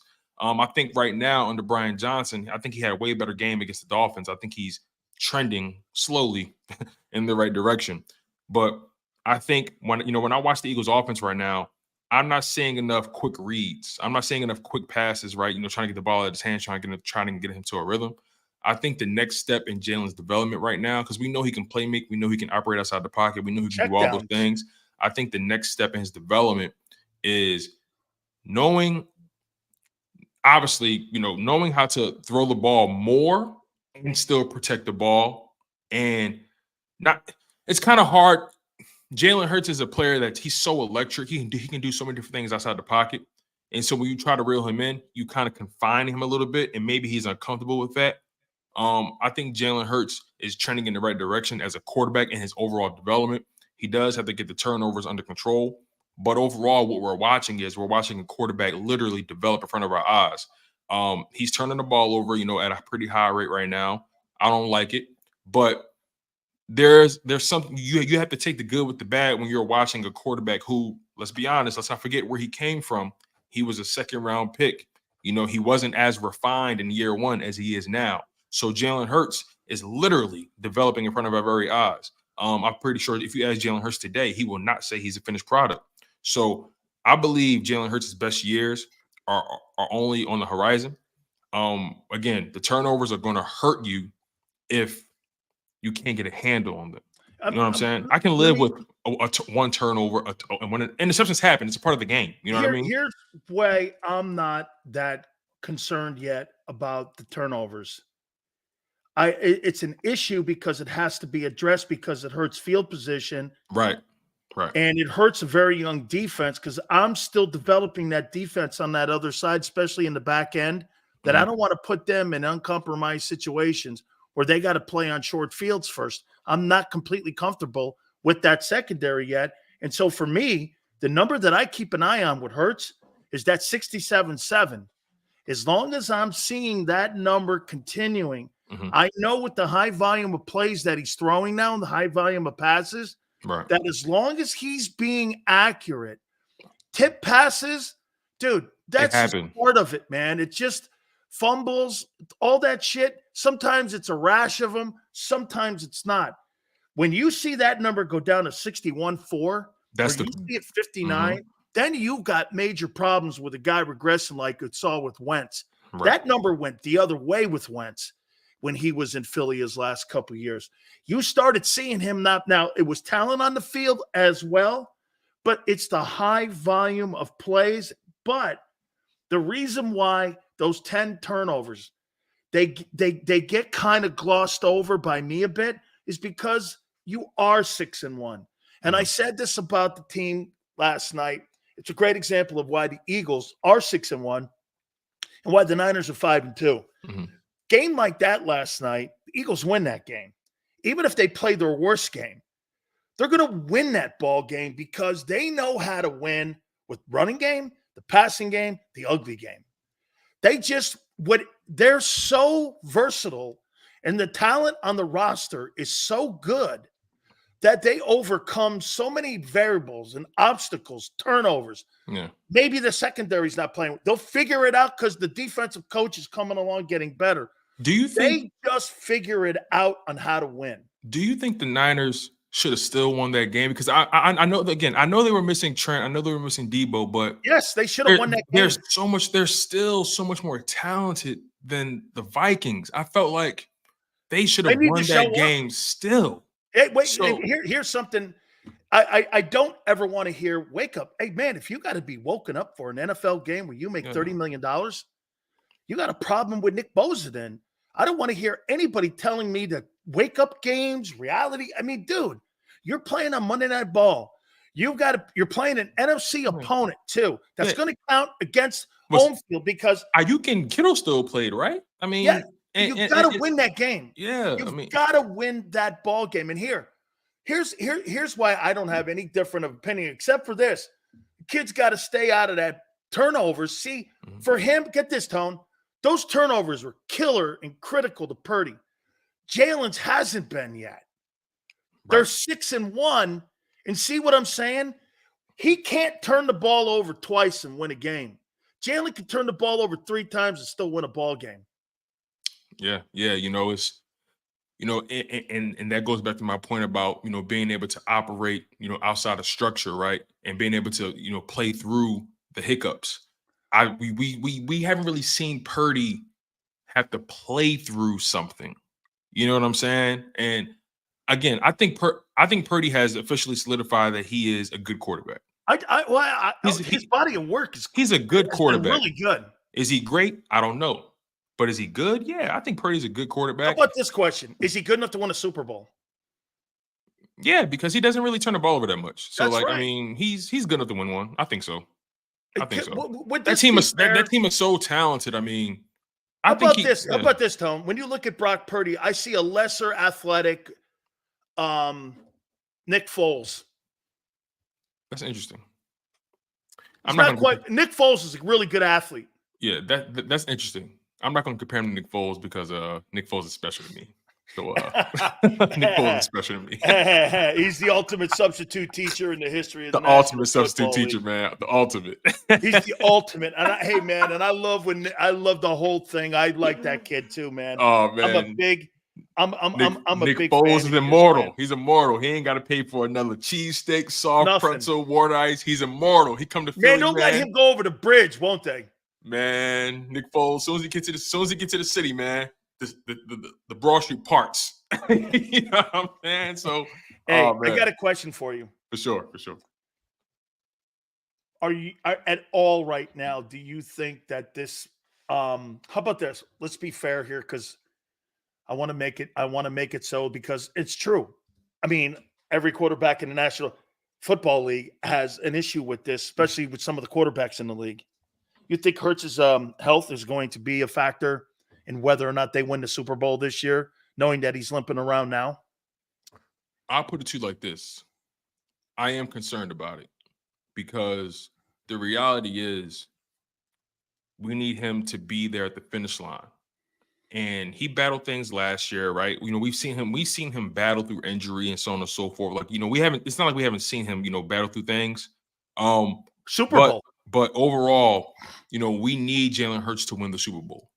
We do. I know this team is talented, but I believe we need Jalen Hurts to win the Super Bowl because I don't think any other quarterback has the pulse of this team the way he does. Because it takes more than talent to win the Super Bowl. It takes a certain level of mental fortitude. It takes a certain type of leadership to get you there and to make sure you cross the finish line.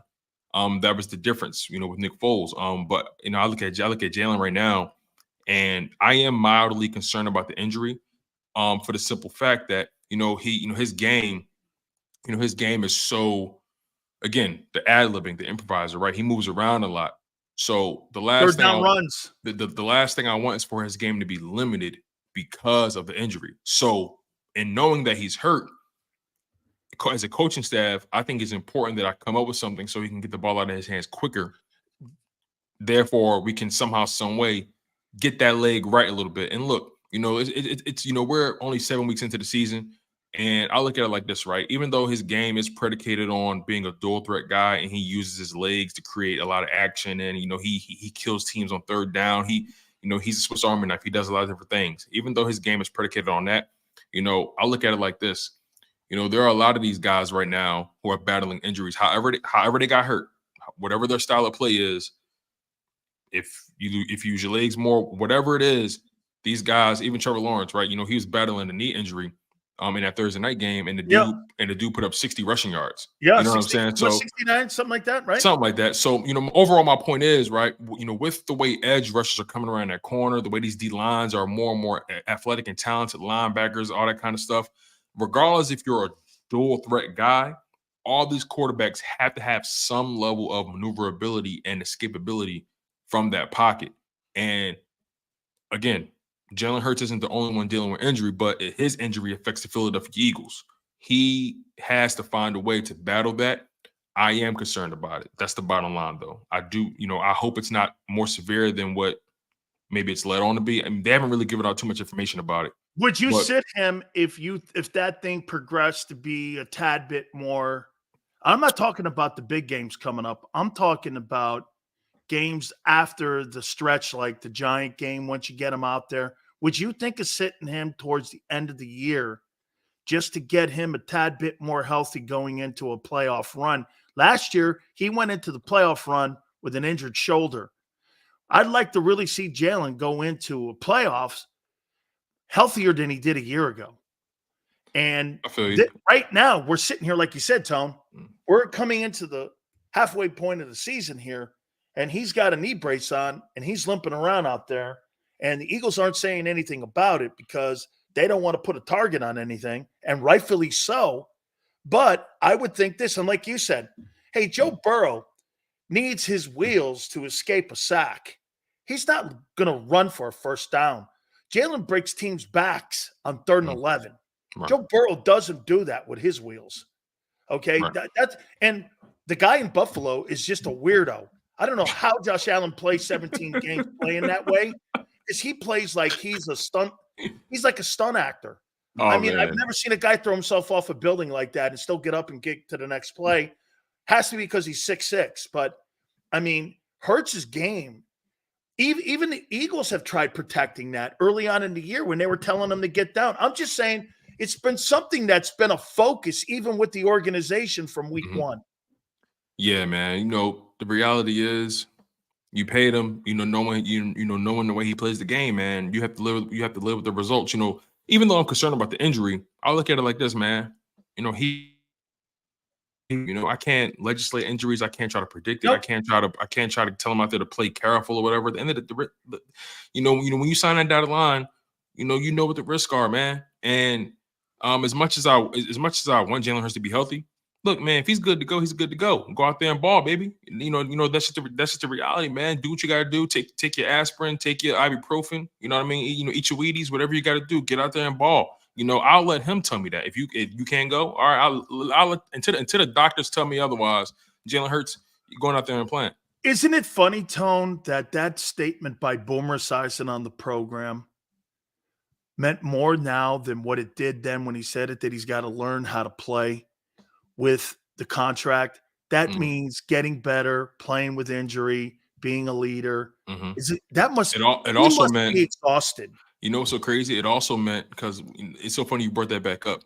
And you know how we talked about Jalen, start swinging your weight around in those meeting rooms, right? Yeah. I think that's a part of it too. It's You like, bet hey, it is. It's like, hey, look, they invested in you. You're the guy. You don't have to worry. You don't have to watch your back here. He sits at the board of directors. You are a decision maker now. So based off all of that, you have to everything needs to flow through you. Nothing doesn't go without your stamp of approval, in my humble opinion. You know what I'm saying? Jalen Hurts, you're the guy. So with that contract, you got to make sure you're here for the long haul, but also you don't want to stunt your game, right? You don't want to. They paid you because you play the way you play, right? I think overall, I expect Jalen Hurts to continue to trend in the right direction as a passer. You brought up something earlier that's really important: the fact that if that completion percentage was going down, we'll have a real problem.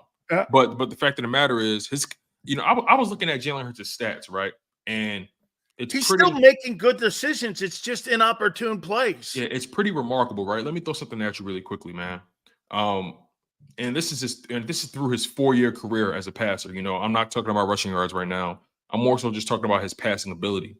In year 1, 2020, he only started 4 games, if I'm not mistaken.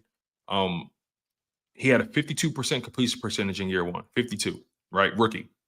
In 2021, that 52% jumped to 61% in 2021.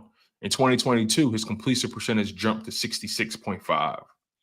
In 2023, his completion percentage is now 67.2. His yardage in year 1 in 2020, just over 1,000 yards. Again, only started in 4 games.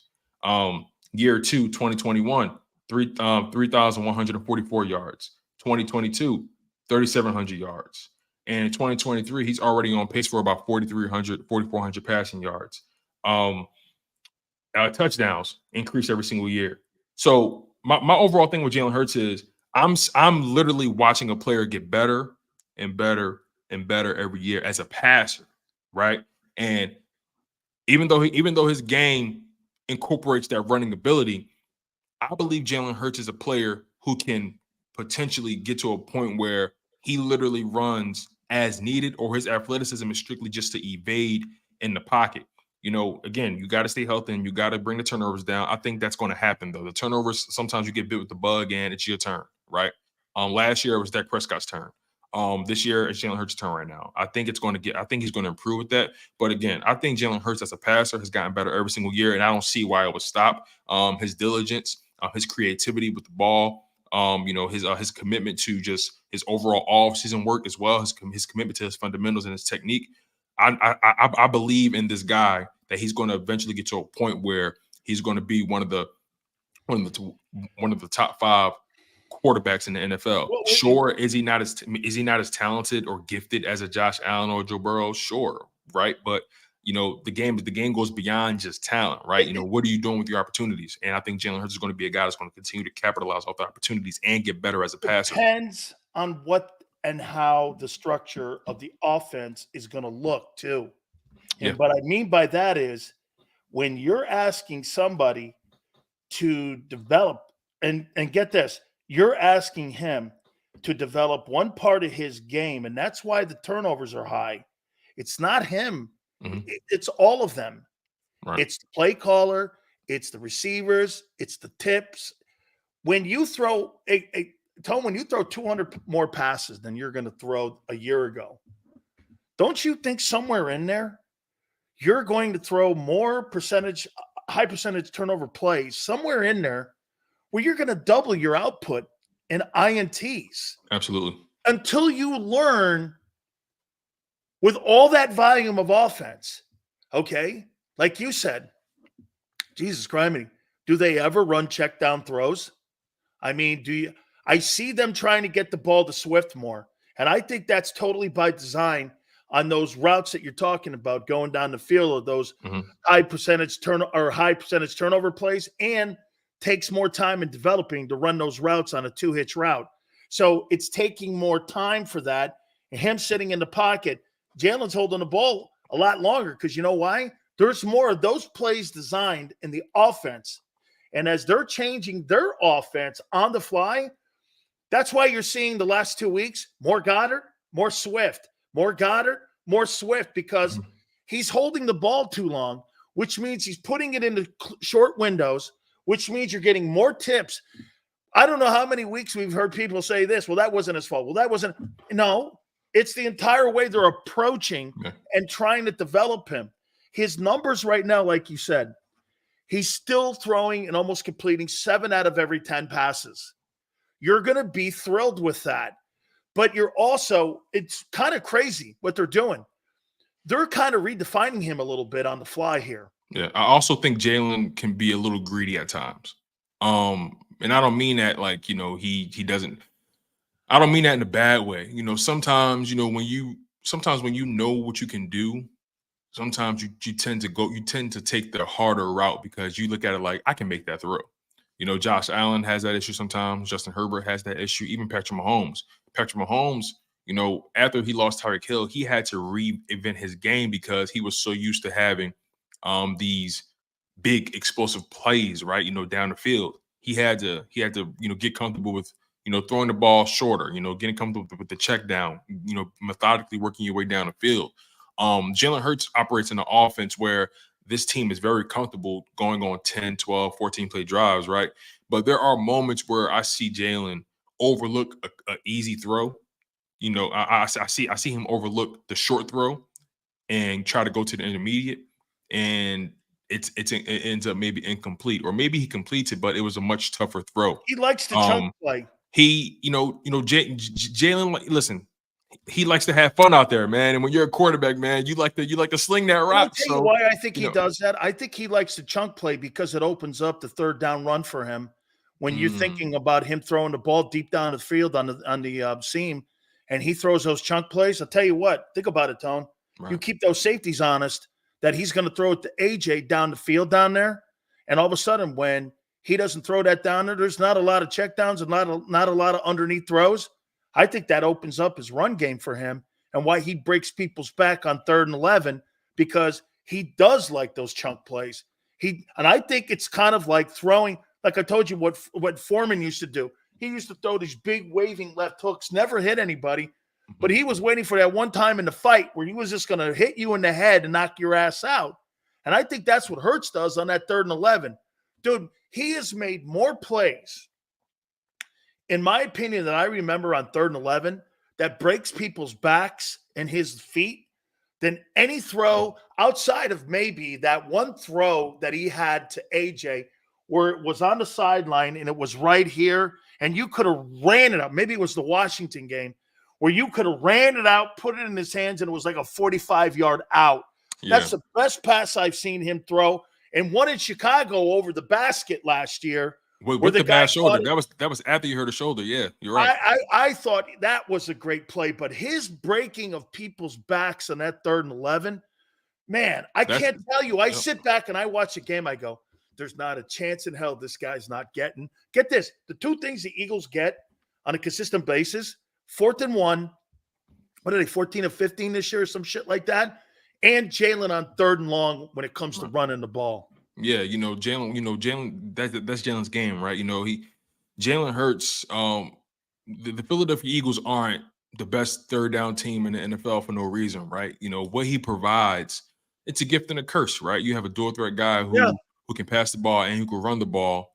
And with that, you potentially put yourself on the line for maybe a different kind of injury than you probably will get in the pocket. But the reality is, the way Jalen Hurts plays the game, man, I wouldn't. Yeah, I know we always debate, who would you rather have or who would you rather build your team around or whatever. And, it's a fun conversation. But when I really think about the way the Eagles are right now and them investing in Jalen Hurts, I'm happy with who he is. I'm happy with who he's becoming. And, again, the turnovers are upsetting because sometimes you're watching the game. And when I watch the game, how some people live stream watching the game. I can't do it because I'm too animated when I watch the game. So, when I see a certain turnover happen and then when you see the playback and you're like, damn, he didn't have to throw that ball, I get more upset with that. It's different when a guy just makes a good play. That's different. But when I see him throw it in the session where I'm like, you missed that read, or damn, you didn't have to throw that ball. You could have ran it. You know what I mean? So again, right, I think this guy's really just figuring out how to make, how he's still mastering that superpower. You know what I'm saying? But you understand, they're asking him to do more in Philly than any place in the league. Justin Herbert doesn't have to worry about the run game. Joe Burrow doesn't. Patrick Mahomes doesn't. Josh Allen, maybe some. The guy in Baltimore, for sure. But Tua doesn't have to worry about the run game. Brock Purdy doesn't have to worry about the run game. None of those quarterbacks. Matthew Stafford doesn't worry about the run game. Yeah, Hurts bears a bigger burden than most quarterbacks because he right. So you're asking him to do more, and because get this, he may not be the most gifted passer, but you know where his gifts lie? His gifts lie in the fact, Tom Brady has said it numerous times. Jesus, I wish I could do what Jalen Hurts did, not have to rely on me through. You have to rely on more high percentage turnover plays if you're Tom Brady than Jalen Hurts does. Yeah. And that's why you're seeing the high turnovers now, because they're trying to make him into Brady and yet still eat their cake and, all that other stuff here, because they're looking at it like this. Hey, I want him to be a runner too, but I want him to be a passer. How many places in the league do you see quarterbacks? Andy Reid's not asking Patrick Mahomes to do that. Yeah, I think if the Eagles want to extend Jalen's career, I think they're going to always have to. They need to always keep a running game around him, right? There's a pitch count around there somewhere and runs for him. Right. They need to, they need to always keep running. It's so funny. We're in this new NFL, right, where, the propaganda this past offseason was running games aren't needed, or there's no need to invest in a running back position. And I'm like, or do you not understand who are the best teams in the NFL right now? The best teams in the NFL have a running game. Jalen Hurts is a part of the Eagles running game, but regardless, all these teams have a running game. I think if Jalen Hurts is going to continue to develop the way we would like him to, and if he's going to stay as healthy as we would like him to, the Eagles have to always invest in that offensive line and always make sure he has some kind of running game. Because, look, the reality is Jalen Hurts can't do what he does today forever. He can't. Because but the people in here think he will do it for 15 years. It just doesn't work that way. It's not Madden. It's not a video game. The reality is hits add up, and you get older. You know what I'm saying? How many of us? I'll be honest with you. I'm 28, right? I'll be 29 in December, and I'll tell you right now, I do not feel as good as I did when I was 20. I don't. You know what I'm saying? So I say this to people all the time. If certain guys in a game get hit like this, and then you got Jalen Hurts who gets hit 25 times every game. Then he gets hit in the pocket another 10. And this is a nail head, and this is the hammer. Yep. And the other guy's going to have 5, and you have 25. And guess what, right? The nail head of Jalen Hurts is going to fall off before the other guy because it's just constant pounding. Yeah, it's the law of averages, dude. You can't fight. You can't fight what physics. Averages are. You can't fight physics, right? Yeah, right. This is physics here. 100 hits to the knee versus 3. At the end of the day, you could sit here and pretend all you want that that's Jalen Hurts' Superman and that he's never going to turn into Clark Kent. Yeah. Just with the fact that, well, hey, he could take 50 pounds, 50 hits, and the other guy takes 5 hits a game. And it's the physics doesn't add up. Yeah. And it's kind of like Joe Burrow too, right? He's not a dual threat guy, but oh no, his injuries are mounting right now. That guy, if he plays 12 years, I'll be shocked. Right? It's like Cincinnati. I think they're taking him for granted a little bit. My thing is over there, they got to do a better job of investing in an offensive line because he doesn't play the game like Jalen, but you can make an argument he's gotten hit just as much. He came into the league hurt. He came into the league getting cracked all the time, man. And then even in year 2, then he comes in, with the calf injury. Like, look, at the end of the day, man, like, I don't care how many weights you lift. I don't care all that kind of stuff, man.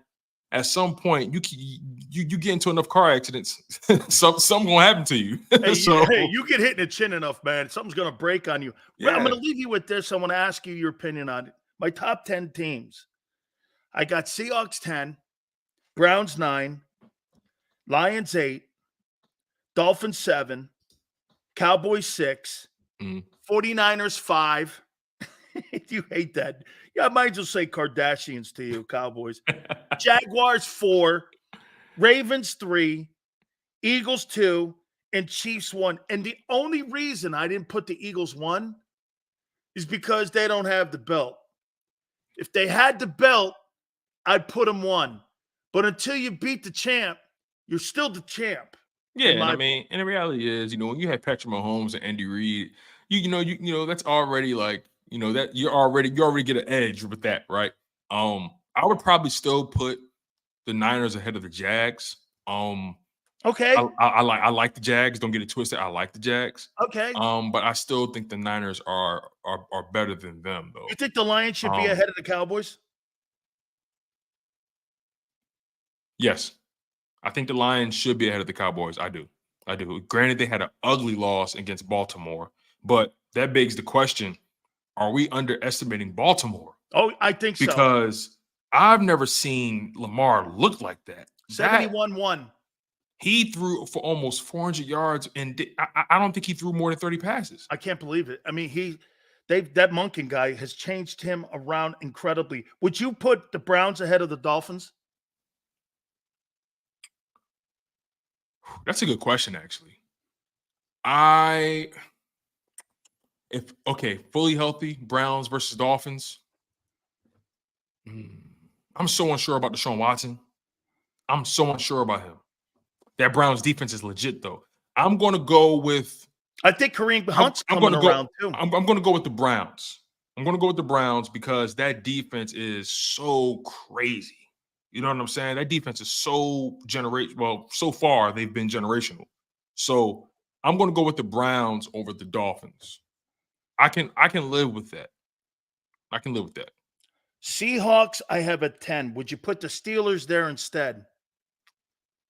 No, because I know they're 4-2, but are they really 4-2? You know what I mean? It's like you look at them, but it's like I'm not buying it either. I'm not really buying it. The Seahawks, though, it's something that they're doing something over there they're just steady. They're just steady, man. And I think they have a limitation on what they can do because of the quarterback. Geno's not a bad quarterback at all. Geno has put himself in a position where he's not a bad quarterback anymore. I put Geno Smith a tier above Kirk Cousins. Like he's like, I think they're the same guy. He's flirting in that Dak Prescott, Kirk Cousins. I think he's better than Ryan Tannehill for sure. Oh yes. You know what I mean? I think Geno is better than Derek Carr right now. You think Geno Smith is better than Kyler Murray?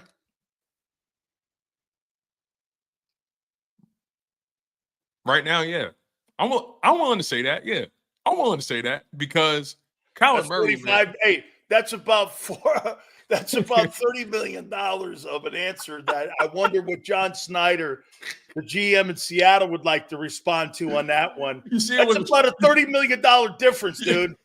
You see, it was a struggle, right? I'm like, Kyler. I'll be honest, man. Kyler, man, his intangibles suck so bad. Like to the point where it's like his intangibles are so bad, it affects his tangibles. You get what I'm saying? That's where he is with me. Geno, I clearly see those guys. Playing for him. And look, I understand Geno. His career isn't the sexiest, right? But we've seen guys come out the woodworks in this game's history and Ryan Tannehill turned his career around from Miami and Tennessee. Right. So, I'm just, Geno, I think he is I think Geno was their ceiling. You get what I'm saying? They have talent. That defense is coming around, but they're very young. They're very, very, very, very young. And I think coupled with Geno's limitations, I think that's what keeps them from being a true conference championship contender. They're talented, but they're young. And I think their ceiling is as high as Geno's. Finally, going into the halfway mark, we'll do this again maybe next week. Who's the MVP of the Eagles?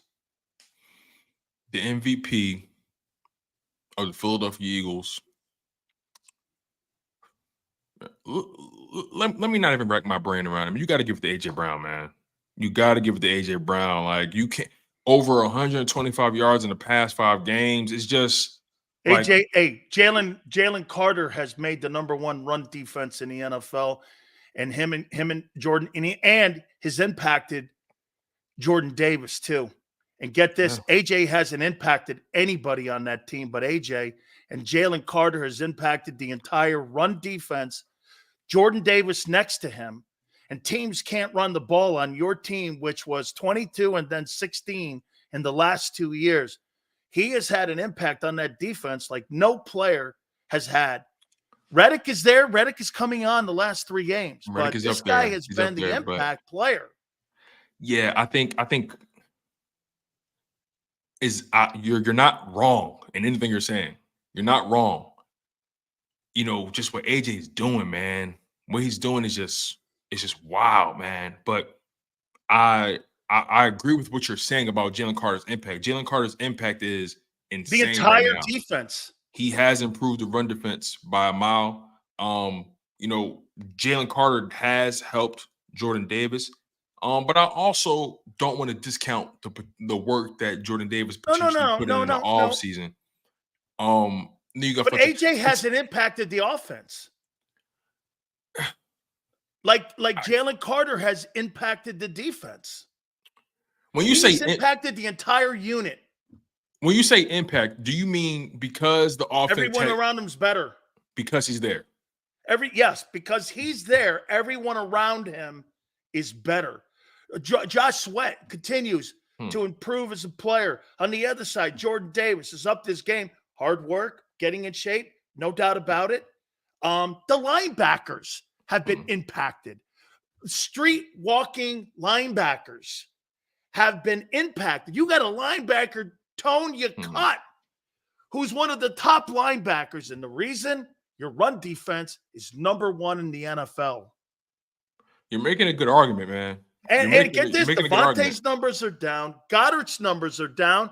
Jalen's turnover numbers are up.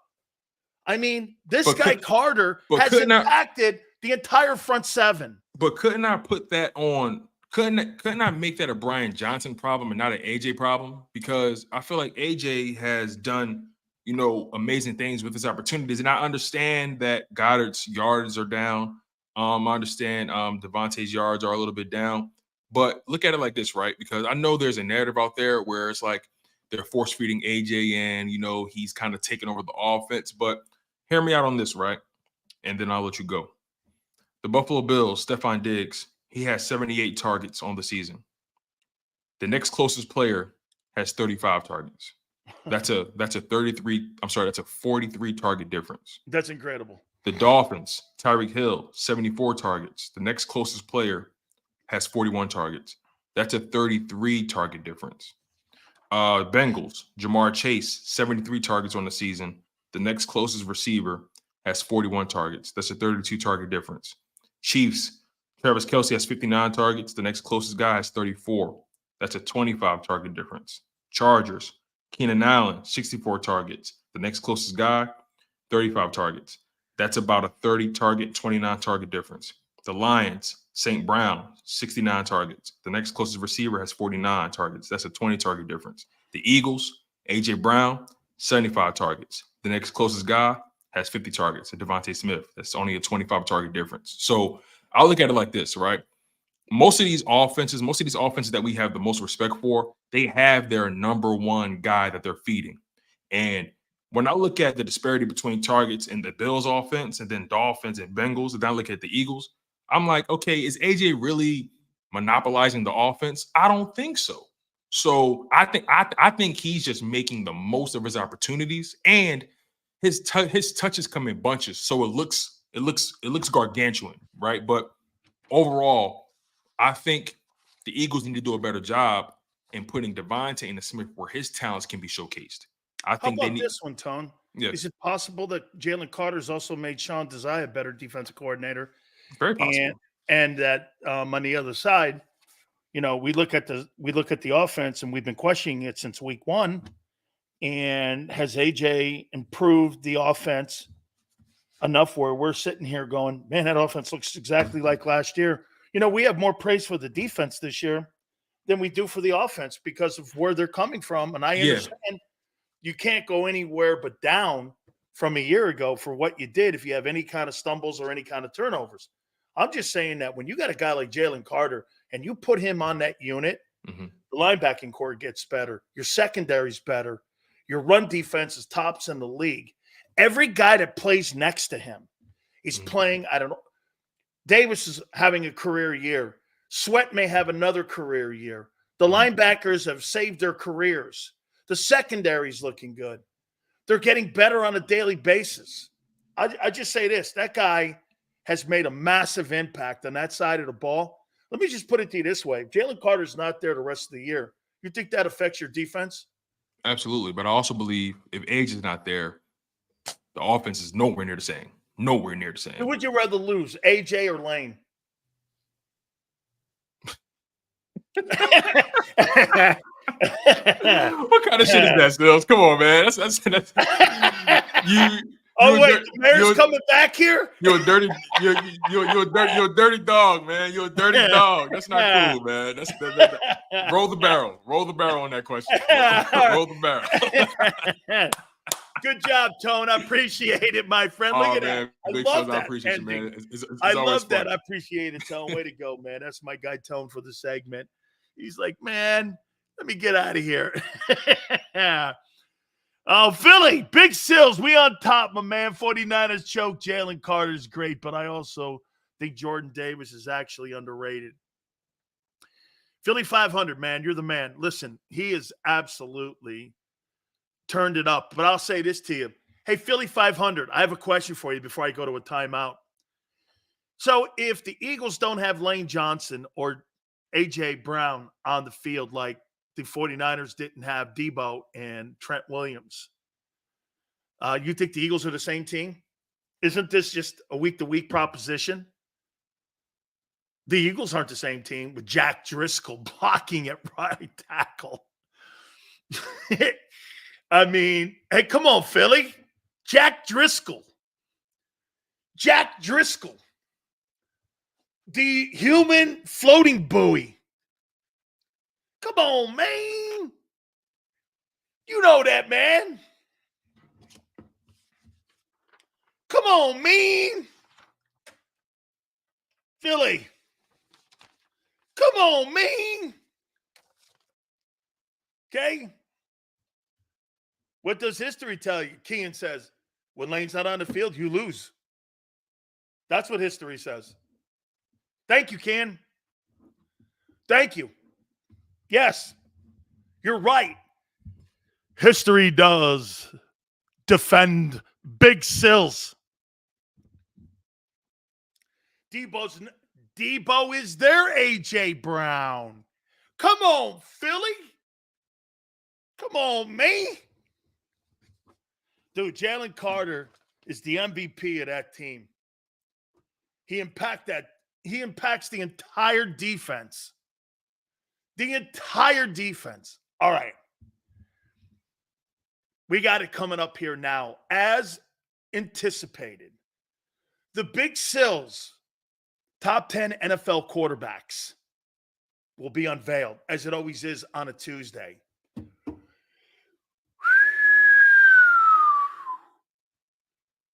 Jalen Carter was a steal. Understatement of the year, my friend. Hey, if you're Chicago or Seattle, how you feeling about that? I'll tell you what, though, man. The kid they took, Witherspoon's a great player, though. He's a great football player. He really is. Hey, our good friends at Hooters, do me a favor, guys. 7 locations in the Northeast area. Please do me a favor and check out northeasthooters.com all the way from Rhode Island all the way down to King of Prussia. Jersey, check out one of the facilities on the 40th anniversary of Hooters. Great locations, great time. The iconic Hooter girls are there to serve you, and it is a super environment. You don't want to go to any one of the places. HootersToGo.com. That's HootersToGo.com. Tuesday, buy 10 wings, get 10 boneless. Wing Wednesdays, a 40-year tradition, 1983, all you can eat. Kids eat for free on Saturdays.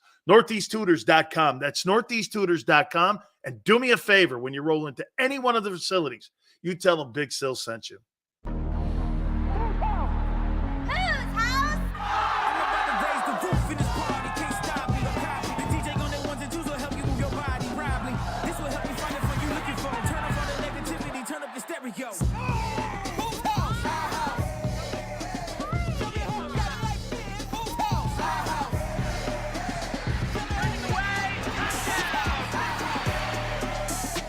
Football and Hooters, the perfect pair.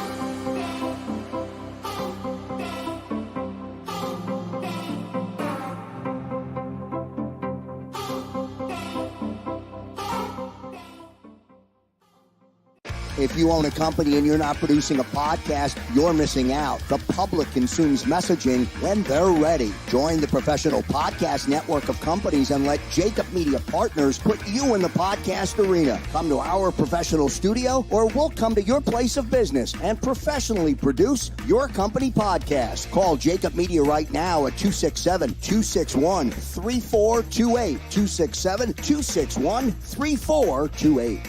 My name is Dr. Bruce Grossinger, and I'm the medical director of Philadelphia PRP and Stem Cell Institute. I'm reaching out to those who suffer from spine and joint pain. We use treatment methods that require no surgery, no scalpel, no drugs. Running, walking, or whatever your desires are, Dr. Grossinger is where you need to come. You can benefit from the same PRP and stem cell treatment as Wilbert Montgomery. Call us now at 610-222-5675.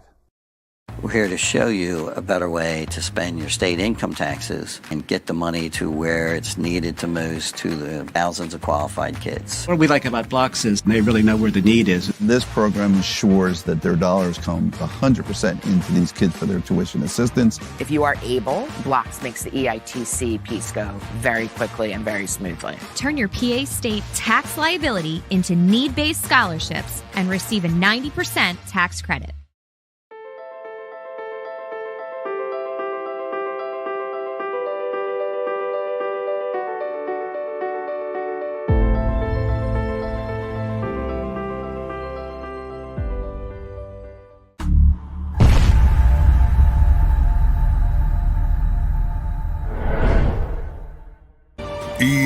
EAGLES, Eagles.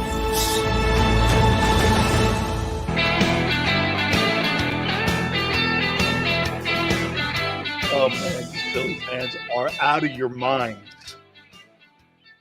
Sorry, Tone. You're out of your minds. I said that, and James, thank you for posting it, my friend, that Jalen's health may hold back the Eagles' chances of winning the Super Bowl this year. Shut up, man. You're wishing for an knee. I'm not. He's in a knee brace. I'm not wishing for – I don't wish for that. I don't wish for my takes to be right. It's my observation. As I told you before, when we do sports talk, sometimes you get the eggs, sometimes you get the shells. You pick a team, you're not right. Dude, honest to God, this is all opinion, most of it. You don't like the opinion? It's what it is. Yeah, but you're I think I make you guys run out of excuses for your idiotic takes. Some of you are just pathetic. No wonder you get in fights with your old lady every day. Not that I don't. Not that I don't. Hey, look at Scott here. Look at Scott, Mr. Blinders. This guy belongs in a horse race in Belmont. Who said he's hurt? Well, you know, Jalen just wears a brace because he thought it'd be a good look for him. He's not hurt. He's not hurt. He's not hurt. He's not hurt.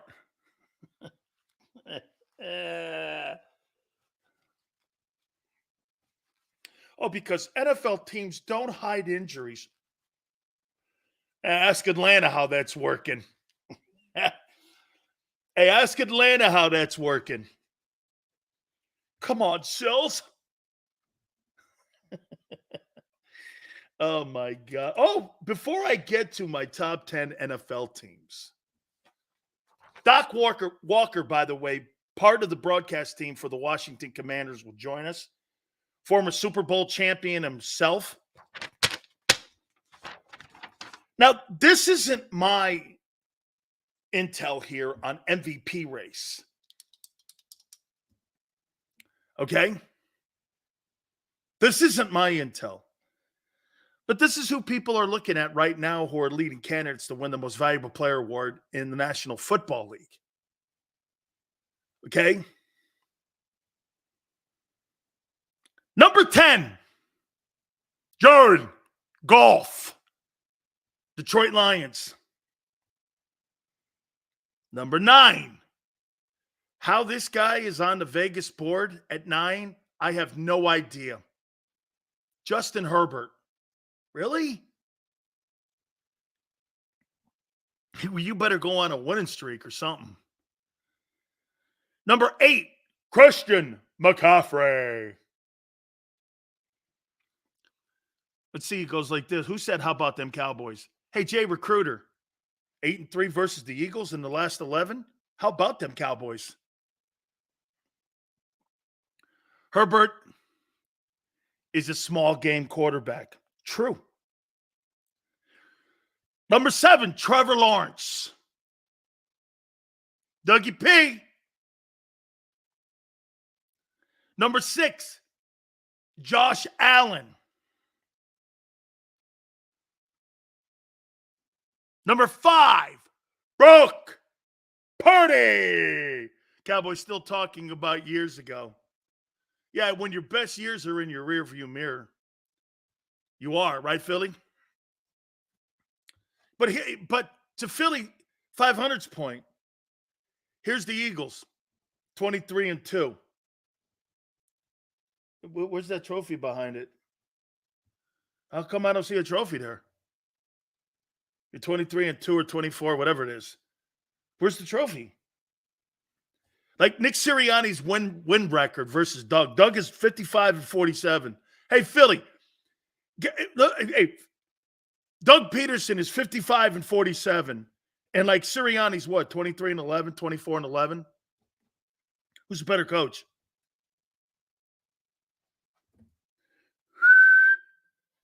Who's the better coach? The 55-47 or the 24-11? Who's the better coach? Sirianni, there you go, maniac. That's right. That's right. Say it with me.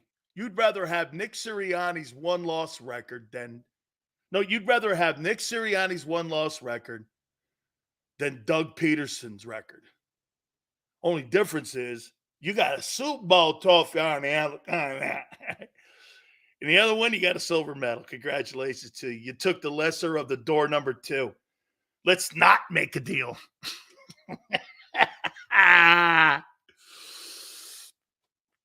Yes, sir, baby. Yes, sir. Sirianni's nothing but a mascot. Pretty true, man.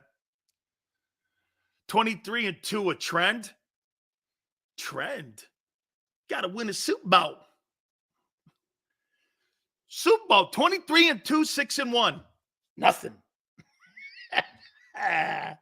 Here we go. Come on, man. I don't want you to cry. Some of you have tears for fears, man. It makes me really sad. Some of you guys just absolutely fall to tears. And I really can't help you. So, yeah. Oh, wait a minute. It goes Purdy, then Lamar Jackson, number 4. Then Jalen Hurts, 3. Vegas odds have Jalen at 3. Dua! I thought you just beat this guy. Vegas odds still have him 2. And then Patrick Mahomes, 1. This isn't mine. I didn't put this list together. This is according to Caesar's Palace. Mahomes, 1. Tua, 2. Hurts, 3. Lamar Jackson, 4. Brock Purdy, 5. Josh Allen, 6. Trevor Lawrence, 7. Christian McCaffrey, 8. Justin Herbert, 9. Jared Goff, 10. Damn! Tua!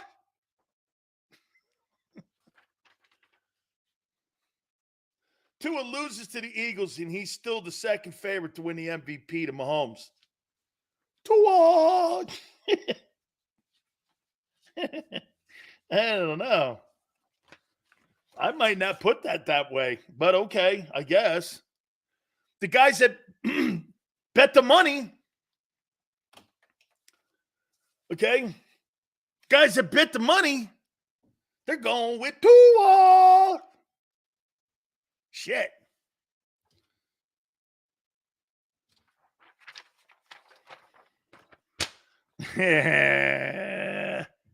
Now, we get to one of the most important. You're an ass filled with cannoli cream. Oh, maniac. A true vulgarian. Maniac, a true vulgarian. See?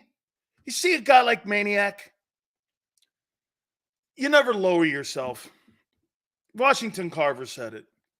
Never lower yourself to the dregs of society, that they will pull you down to the gutter.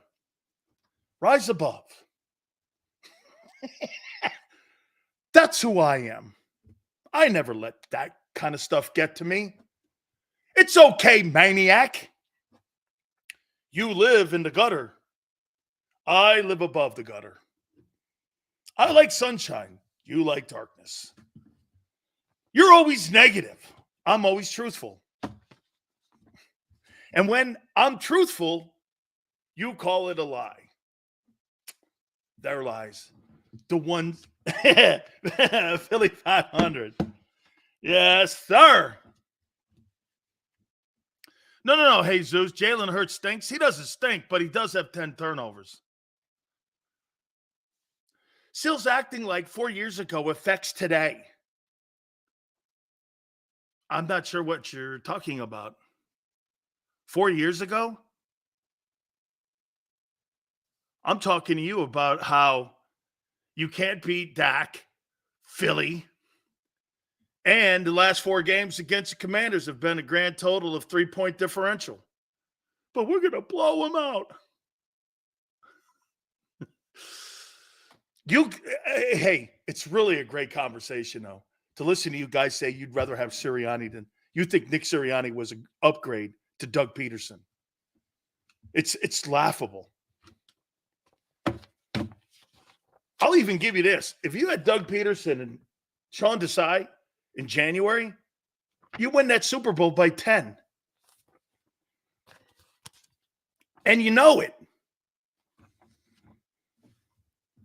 Philly, and you know it. Let the record speak? To what? You see, when a guy like Keon goes, let the record speak, it speaks of nothing. Nick Sirianni's record speaks of nothing. Nothing.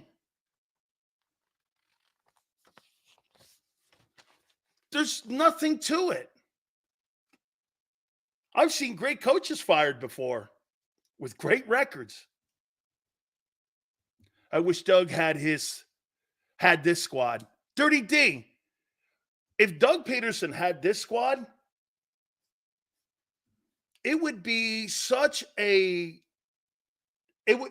unbelievable.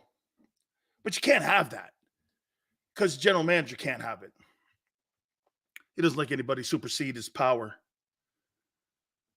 at all. Look at Senor says it's hypothetical that Nick Sirianni, he thinks is a better coach than Doug Peterson. And that he thinks if Doug wasn't the head coach. So wait, Doug beats Brady and Belichick. And you lose to Mahomes and Reed. I'm still thinking those other two are better. Oh, God, no. Shit, even Jared Goff beats the Chiefs. All right, here we go. Here is Keon calls Doug a cheerleader. So, like, when he called the Philly play, thought that was analytics. And that was somewhere on the sheet that he was on the play calling. In the heat of the moment to win the Super Bowl, he was cheerleading and jumping on a player's stool with a megaphone like that idiot was in Arizona. And he was just doing this. Run it. Because you what a tool that guy is. He just says shit because he likes being recognized because he stands on anthills. You know how many people in life stand on anthills? Ton of you. Here we go. My friends, here are the top 10 heading into week 8. Top 10 power rankings for quarterbacks in the NFL. Number 10. 3-3. How about this game? You got the Bengals versus the 49ers this weekend. How you doing? Bengals versus the 49ers. Okay? Bengals versus the 49ers.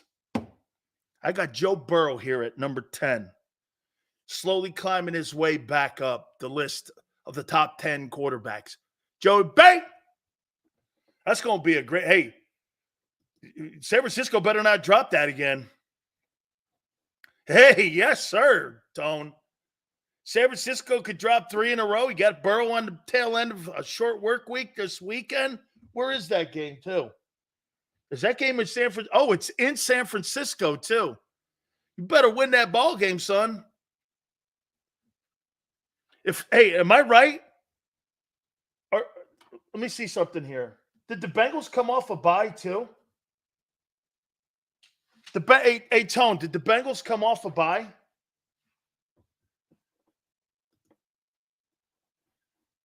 If I'm not mistaken, I think they came off a bye. Okay, so they came off a bye, which means he got another week healthier. How you doing? Hey, man. 49ers could drop 3 in a row here.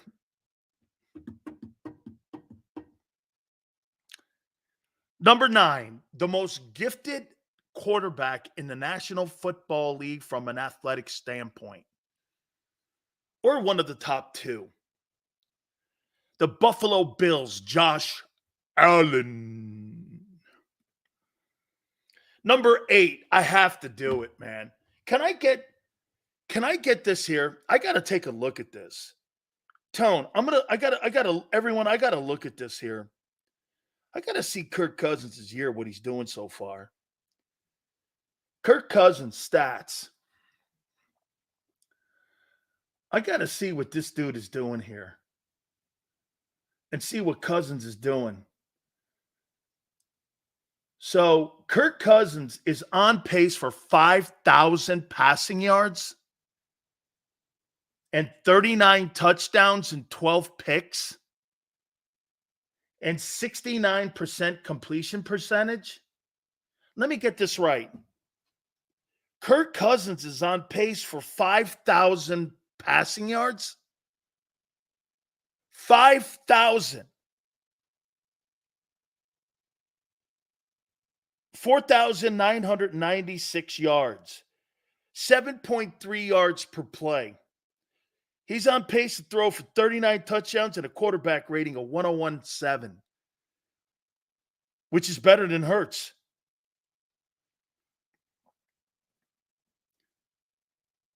Man, that's a spectacular year.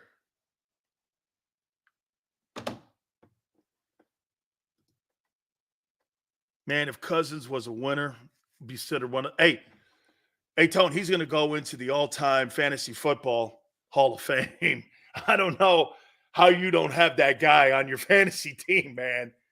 That guy is a machine, man. He puts out some of the greatest numbers I've ever seen.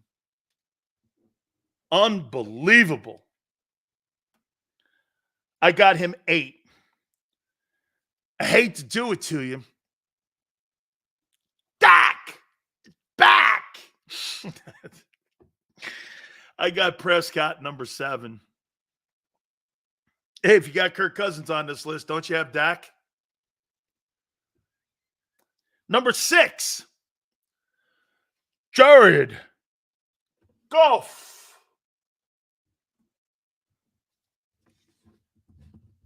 Now we go into the top 5.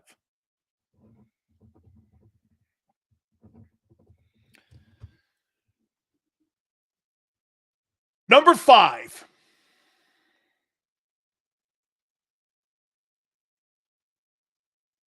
Trevor Lawrence. Jacksonville Jaguars. Number 4.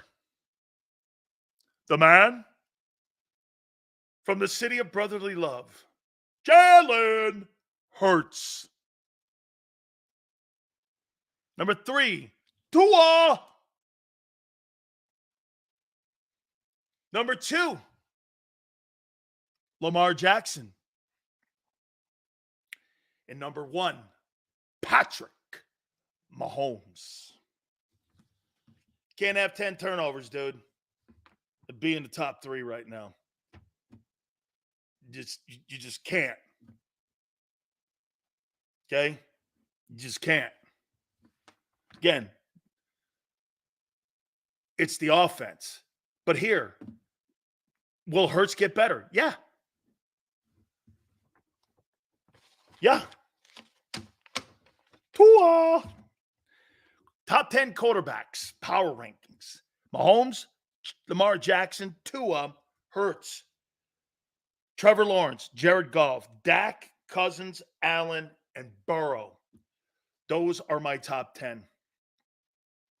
Dude, Lamar, hey, and to what Yale's saying, look at this here, man, what he's doing and where he's trending to.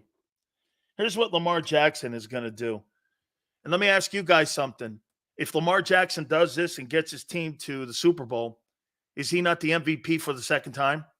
because I want you to remember something. Doesn't these numbers and won't these numbers sound familiar? If he continues on this pace, 486 passing attempts, 345 completions, 3910 passing yards. And will someone do me a favor? Look up his rushing. Oh, yes, 339.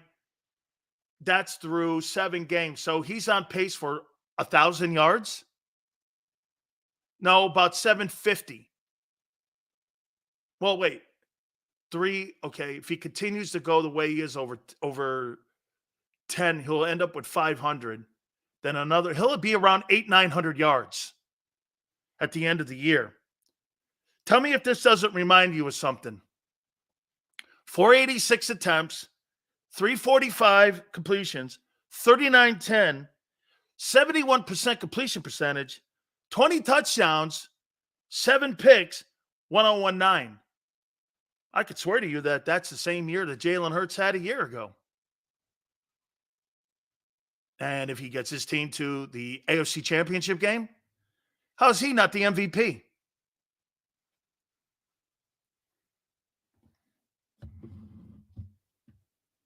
Right?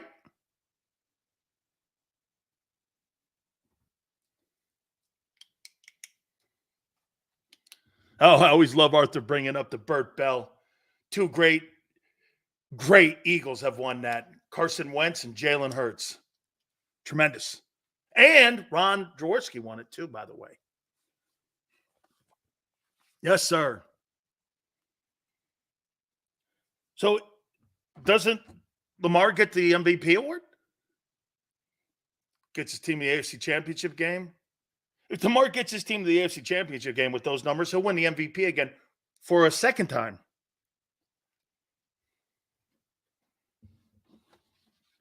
Right? Yeah, right? It's almost exactly what Hurts did a year ago. Right?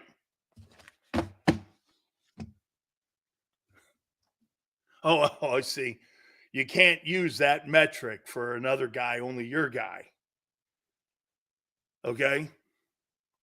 Well, the MVP, my friend, is not voted on for the postseason. The MVP award is voted on for the regular season. Jalen Hurts didn't finish second in the MVP award because he got to the Super Bowl. Jalen Hurts finished second in the MVP because of what he did during the regular season. So whether Jalen Hurts got to the Super Bowl or not had no bearing on him finishing second. 0. Had no bearing. 0. So that's why I revised that, because it had no bearing on him. No, he finished second, but according to some of you, if he had played all 17, he'd have won it, right? How many people think he would have won it if he played all 17 last year? How many people think Jalen Hurts would have won the MVP award if he played all 17? Do you think he would have won it? Pretty strong possibility. Mahomes had too good a year, though. All them yards and all them touchdowns. Probably not, but closer, right? Not reaching. He did this. Some paces did the same thing Jalen did. Reaching. I don't need to reach. All I got to do is just tell you what a player did. It's not a reach. And what a player's doing. Like, you wouldn't say right now that Jalen's playing better ball than Lamar, would you? Or would you? That's funny. I should do that. Let's do this. For the season, you think Hurts is playing better ball than Mahomes? I don't. You think Jalen's playing better ball than Lamar Jackson? I don't. You think he's playing better ball than Tua? I don't.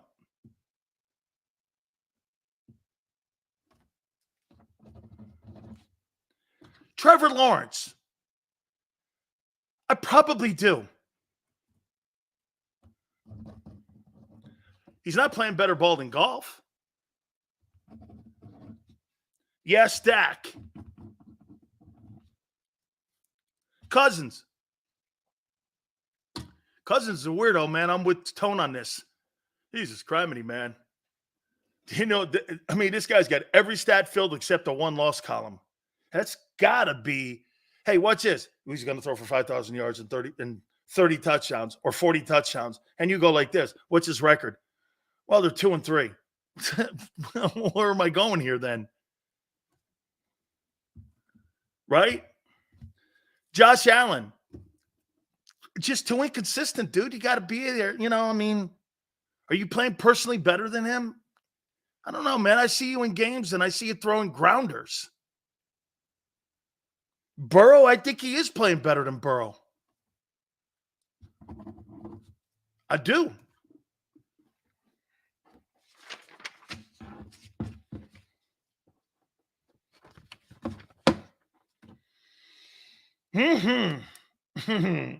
Oh, I was asked a question for my mid-vote for my NFL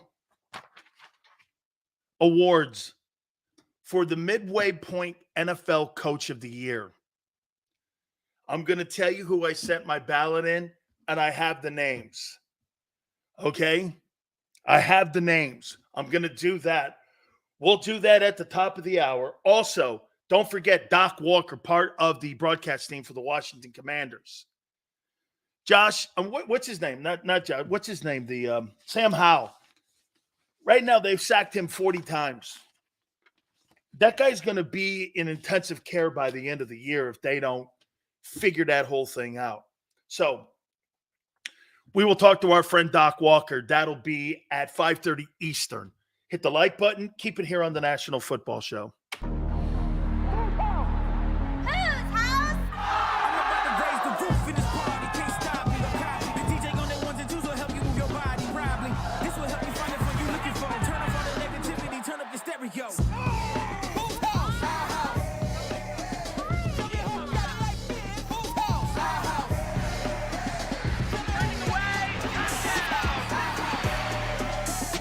Football and Hooters, the perfect pair.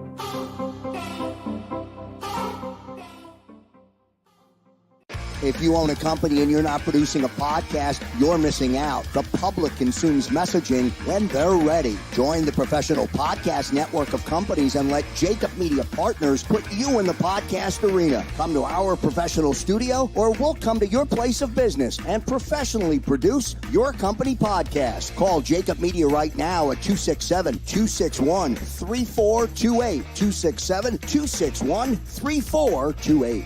My name is Dr. Bruce Grossinger, and I'm the medical director of Philadelphia PRP and Stem Cell Institute. I'm reaching out to those who suffer from spine and joint pain. We use treatment methods that require no surgery, no scalpel, no drugs. Running, walking, or whatever your desires are, Dr. Grossinger is where you need to come. You can benefit from the same PRP and stem cell treatment as Wilbert Montgomery. Call us now at 610-222-5675. We're here to show you a better way to spend your state income taxes and get the money to where it's needed to most to the thousands of qualified kids. What we like about Blocks is they really know where the need is. This program ensures that their dollars come 100% into these kids for their tuition assistance. If you are able, Blocks makes the EITC piece go very quickly and very smoothly. Turn your PA state tax liability into need-based scholarships and receive a 90% tax credit.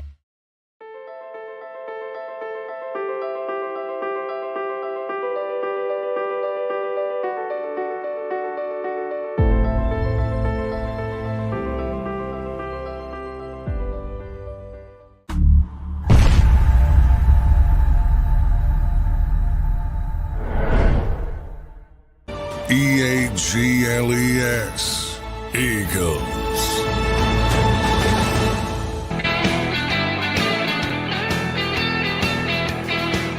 Sills! I tell you what, I find some of the craziest stuff. I want to share some of this stuff with you guys. It's the craziest stuff. My friend Yale, I know you're in here. Yale, check this out.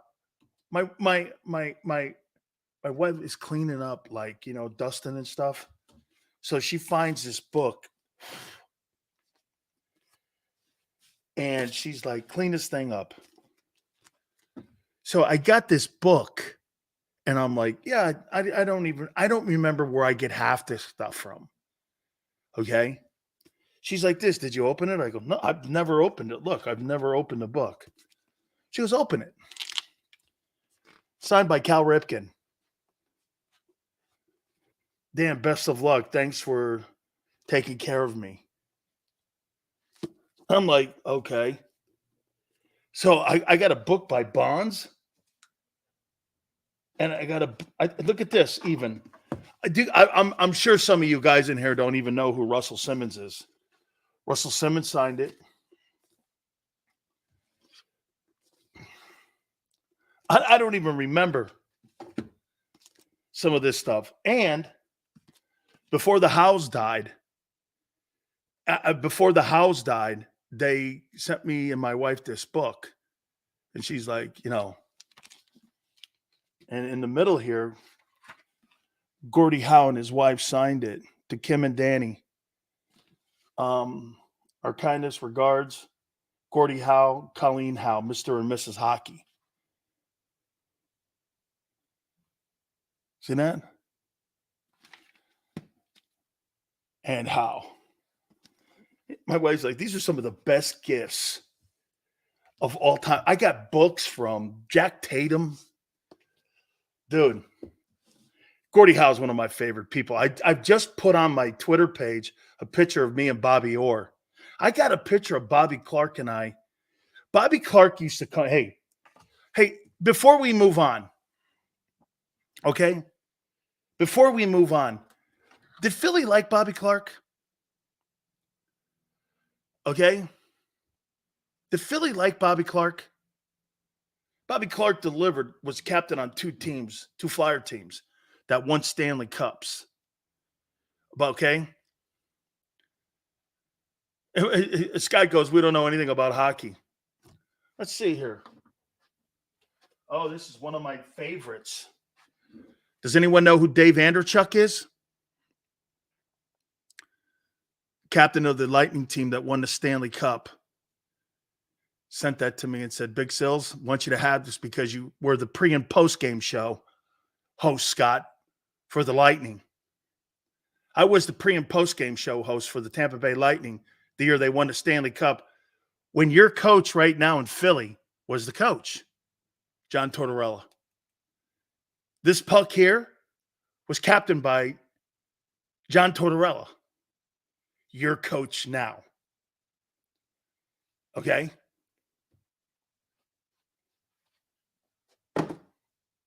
And the captain of the team was Dave Anderchuk. Sent me a puck. Are the Eagles the best team in the NFL? Why don't you ask this question? Khalid, ask this question. Do you think the Eagles are the best roster in the NFL?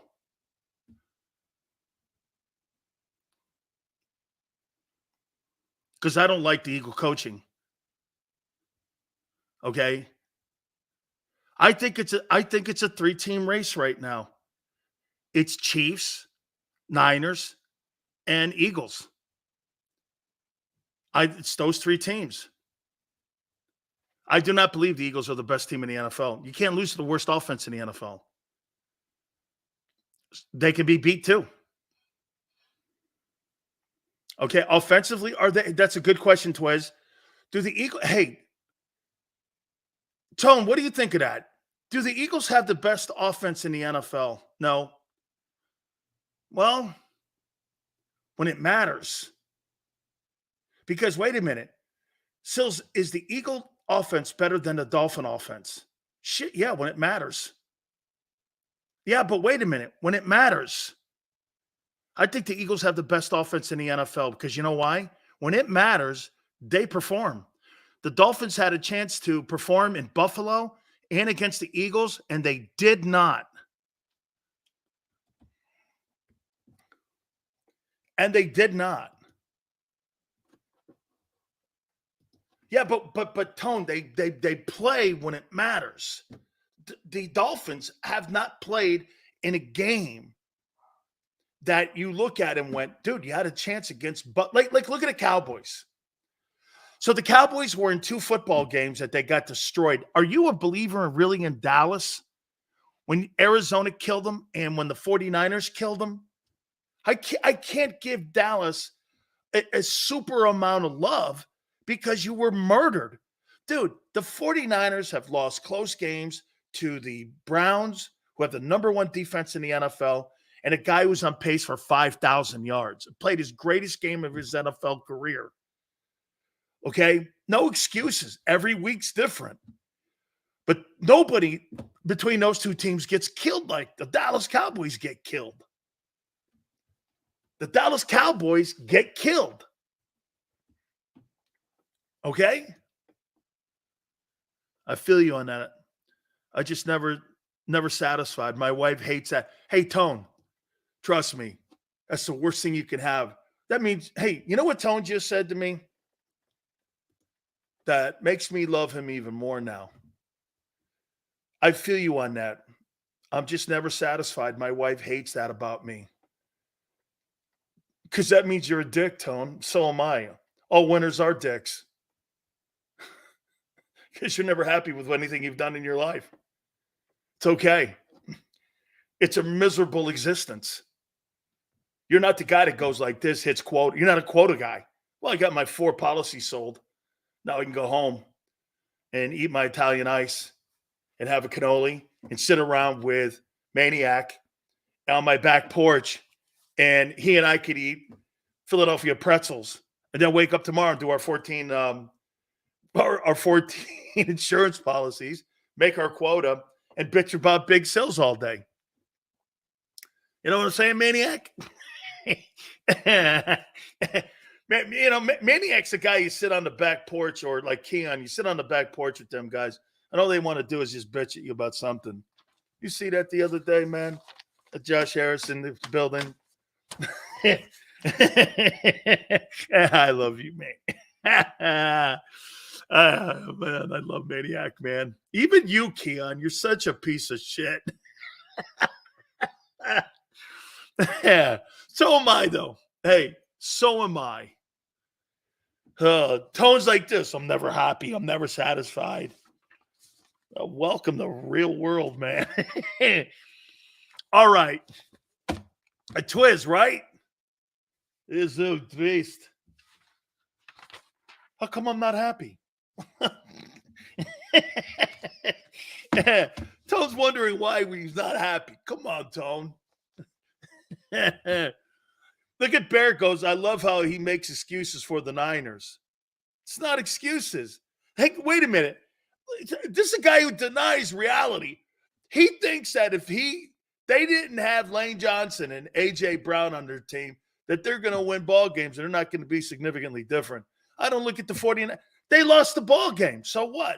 Happens. Hey, watch this. So do you actually think the Niners aren't going to be a team that's going to play for the NFC Championship because of last night? How dumb.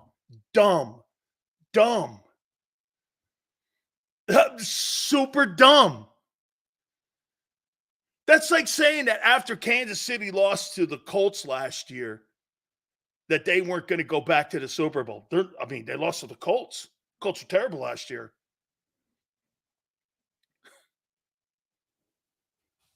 Colts were terrible.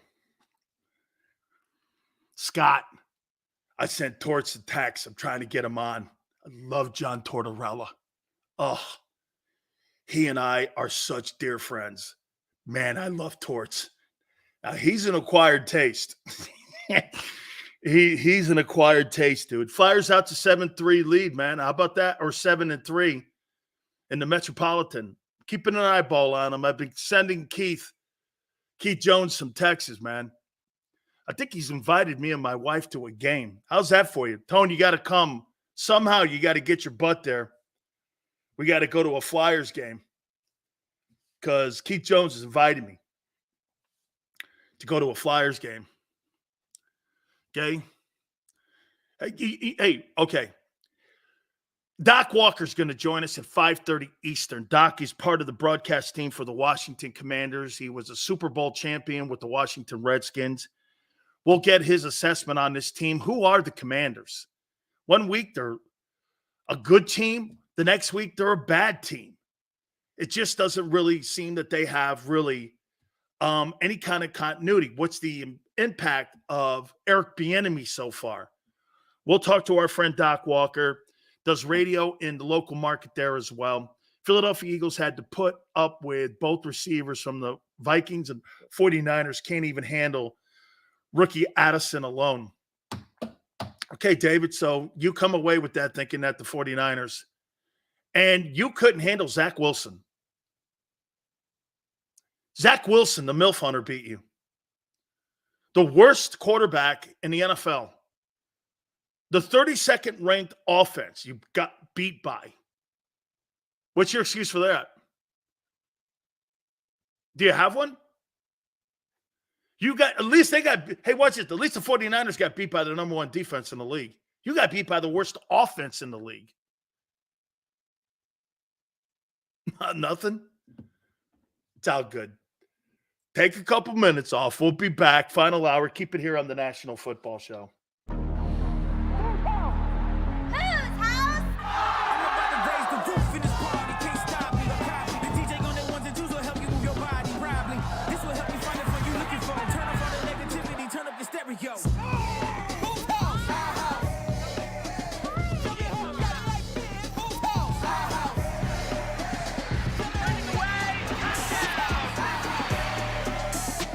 Football and Hooters, the perfect pair.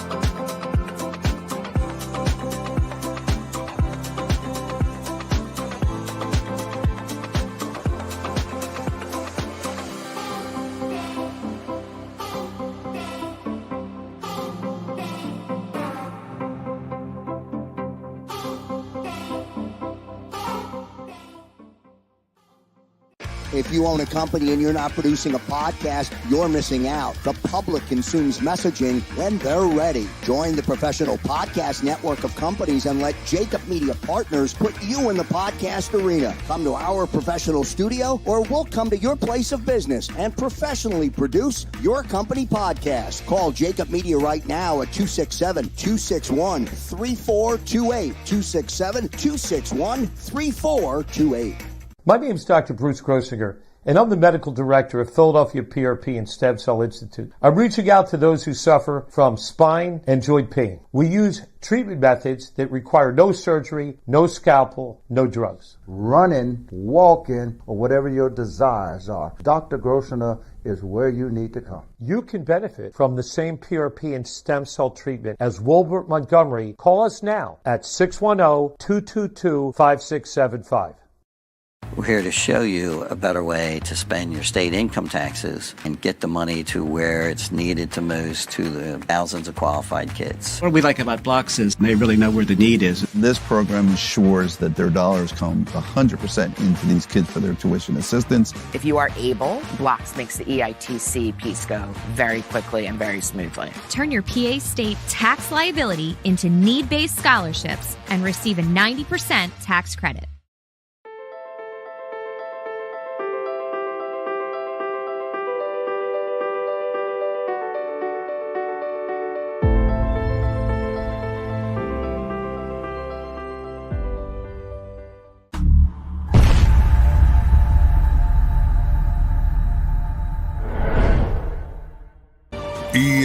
EAGLES, Eagles.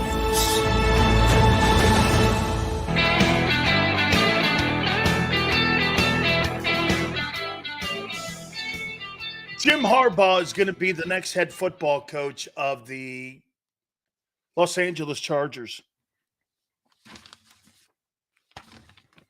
Want to bet? So now there's a staffer that was on the Michigan staff. Hey, get this. I didn't even know. Hey, Tone, can you contact Doc for me and tell him that this is going to be like normal with how we're going to do this? If you could do that for me, please, I'd appreciate it. Just give him a call there. Thank you so much, Tone, for Doc here. See if we can get this going here. Just bear with me for a second here. Link is coming. Did you send him the link too? He's looking for the link. Producer is contacting you now.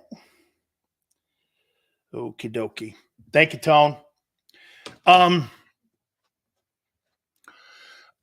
me do this to you here. There is no doubt that where the team is going into this weekend against the Commanders. Let's do this here. You come out of a game like that against Washington, or excuse me, against the Dolphins, and you blast them like that. And you absolutely blast them. I would make this point to you that if you go into this Washington game, there's not a chance in hell that you're not going to put up a good performance. I think they're going to put up a better performance than what they did in their previous game. Okay? I do. I think you have to put up a better performance, especially defensively. You know, I loved what we talked about a little bit with Jalen Carter. I think Jalen Carter's your MVP in the first half. I don't think A.J. Brown. A.J. Brown has not made one player on that football team, including the quarterback, better. But Jalen Carter has made every guy around him better, including the linebackers, one of them was cut. Tell me right now a guy who's had a bigger impact on the football team this year than Jalen Carter. And impact means this: everyone is better. Jordan Davis is better. Josh Sweat's better. Your linebackers are better. Your coordinator's getting better. What in the world has AJ added to Devontae Smith's game? Less numbers, less yards. Dallas Goedert, less catches, less yards, higher turnovers. Getting the ball to AJ, and you have more turnovers, 8, 10 total. Where has he improved anybody else's game other than his? Show me. Your quarterback's not better. Show me who A.J. Brown has made better. Can you?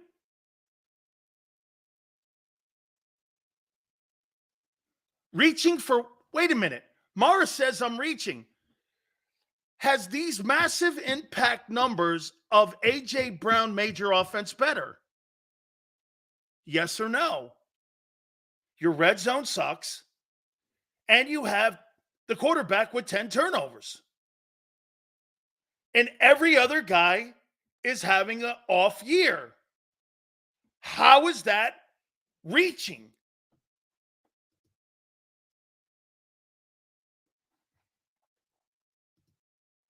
How is that reaching? Thank you, Tone.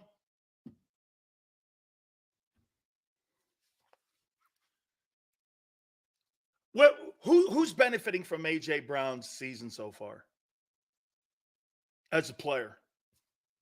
Name me one. Name me one.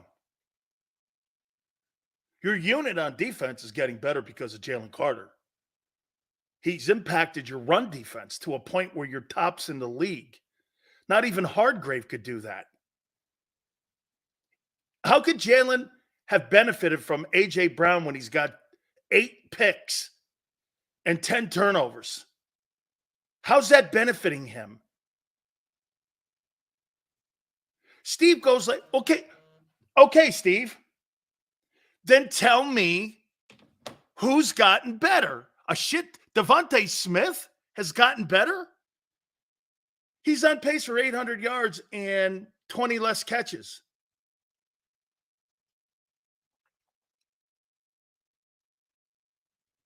Jalen Hurts is on pace for 19 interceptions.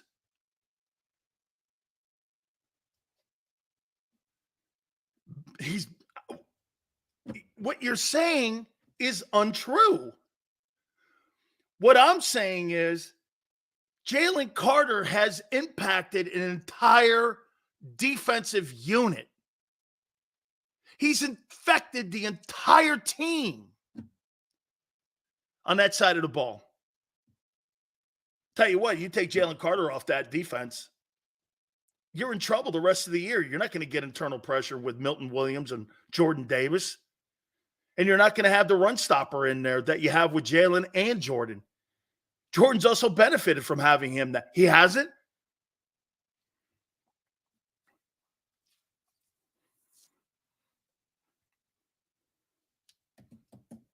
Okay.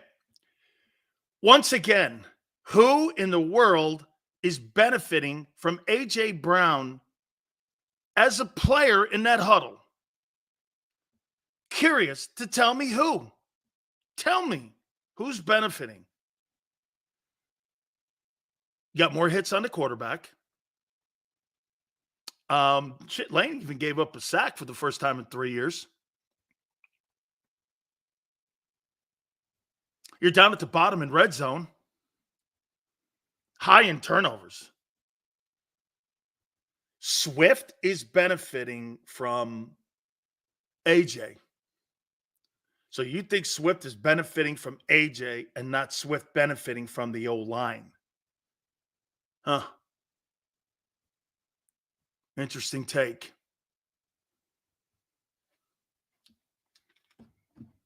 There is no question A.J. Brown's having a great year at the expense of others. Getting him the ball, don't you think getting him the ball is part of also the issue of why Hurts' turnovers are high?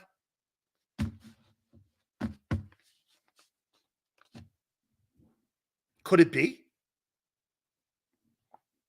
I'm not twisting nothing. I'm asking a question. Okay? Asking a question. Seals, do you think Washington could do the same thing as last year Monday Night Football game? James, why wouldn't they? They've done it for the last 4 games. Washington and the Eagles play a point differential of 3 points. I know that, see, James, if you listen to some of these stunads in here, they would tell you that it's going to be a 20-point game, but they haven't had a 20-point blowout of Washington in years. And so it's untrue and it's not factual. As a matter of fact, in the last 3 games, they've actually beaten you once, and they had you on the goal line to win the ball game the last game they played. They should be actually 2-1 versus the Eagles, but poor coaching. That's actually a fact. I can't wait to get Doc Walker in here. Because for whatever reason, and people know this, there's certain teams in the league that have that ability to have great matchups. It's not a hypothetical. There's nothing hypothetical about that. Hey, Tone, he hasn't received anything yet. I'm going to send it to you again, Tone. Hopefully we're able to get him on.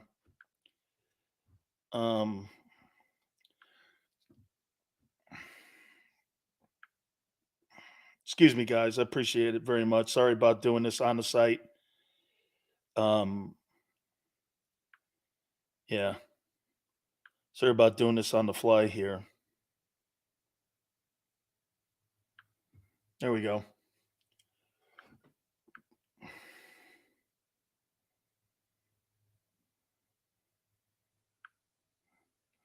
Thank you, guys. Appreciate it.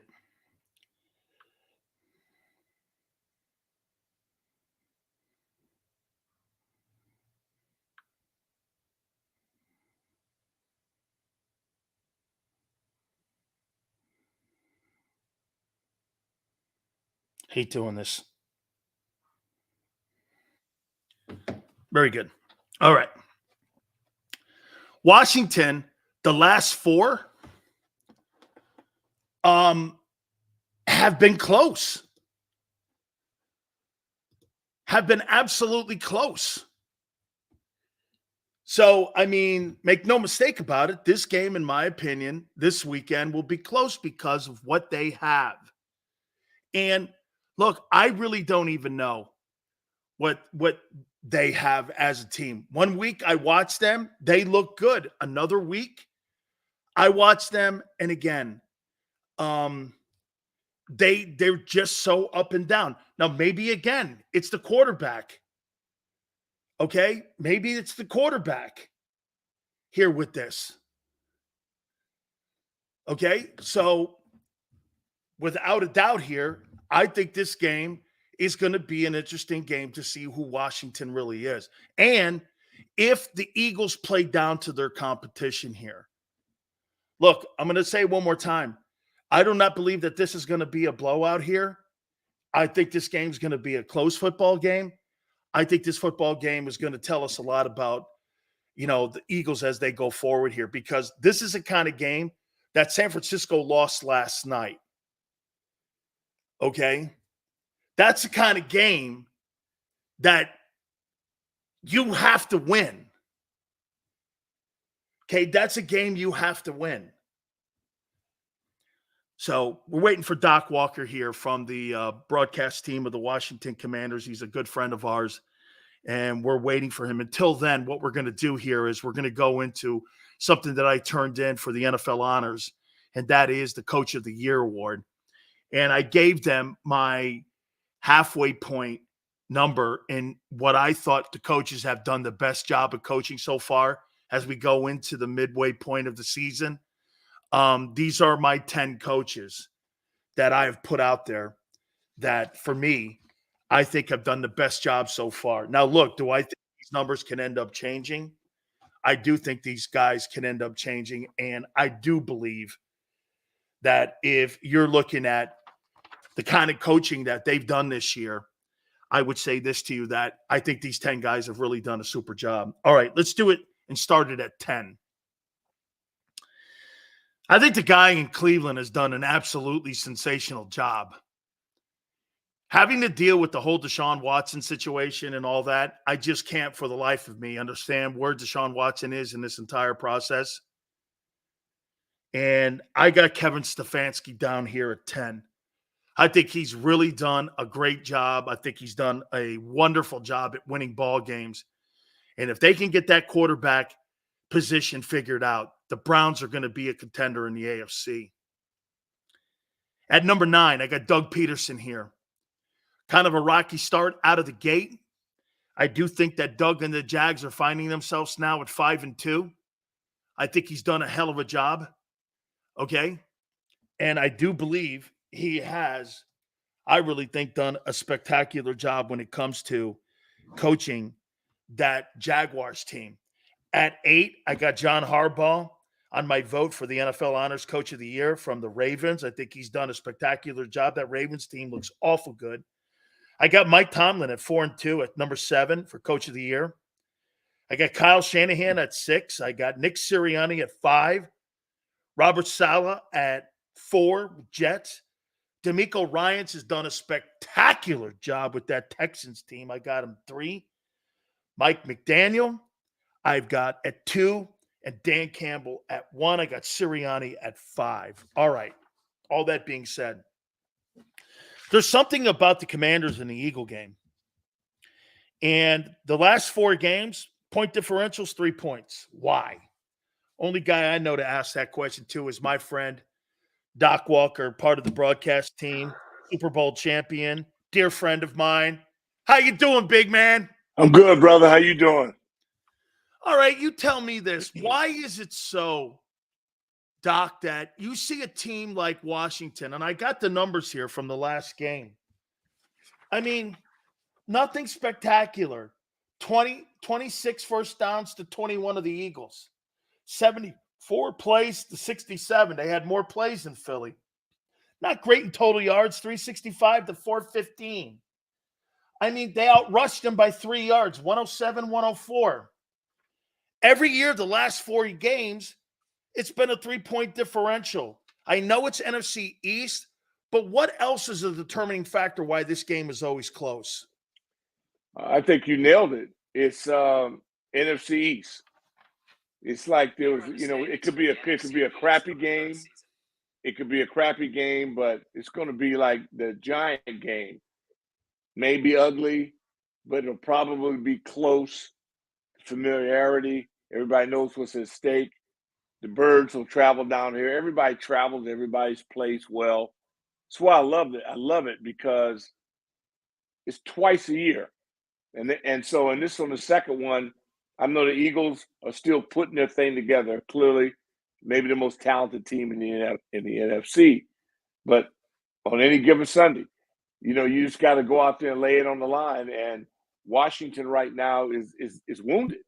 They're dangerous because they got to know they left one on the table up in New York. And I'm sure New York's not pleased with their overall performance, but they got the W. That's all that really matters. So this game here, because you're breaking a new quarterback going up against this vaunted defensive front, but they got to get to him, and he's got to get rid of the ball. If he can overcome this one glitch, that's just get rid of the football, this offense with Eric Bieniemy is shown it can be dangerous. Doc, is the wobbling of the Commanders due to all the youth that you have and new faces and the coaches and all the turmoil that you've had over the last couple of years? Is it just the point that this franchise and this team is trying to find itself? Because it seems that they're playing up and down the competition, which that's a sign of a team that's just not a team that's a championship medal team yet. Is that where they are? Yeah, exactly. You nailed it. And when you're young and, Jalen Hurts has already shown you what he's made of, his mantle. He's a terrific leader. He's been able to overcome some adversity. And what they're striving for is championship competition, championship perfection. And yet, I don't think anybody, Frisco's, has shown some kink in the armor. And that's why it's making this season unbelievable, because everybody should have hope. You should feel like you got a shot at this. But you can't lose twice to anybody. I don't care who they are. Especially within the division. So that's why Sunday's game that's why the guys in Vegas, keep building those beautiful facilities, because nobody really knows.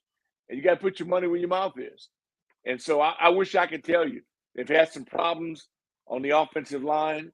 Their left guard was injured in that New York game. They can't afford to lose anybody. They had to play in Atlanta without the starting left tackle and survived, got a W. All of them are ugly, but you just get those W's.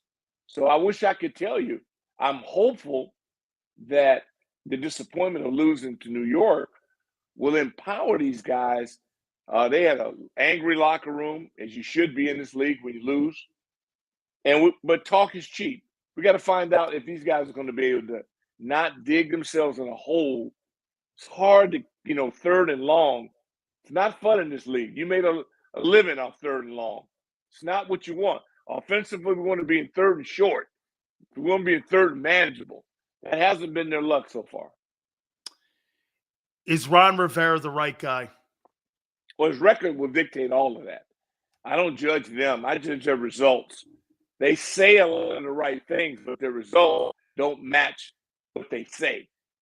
So I just go, everybody should be proven by your resume. Your body of work should be what the scoreboard and the standings say, nothing else.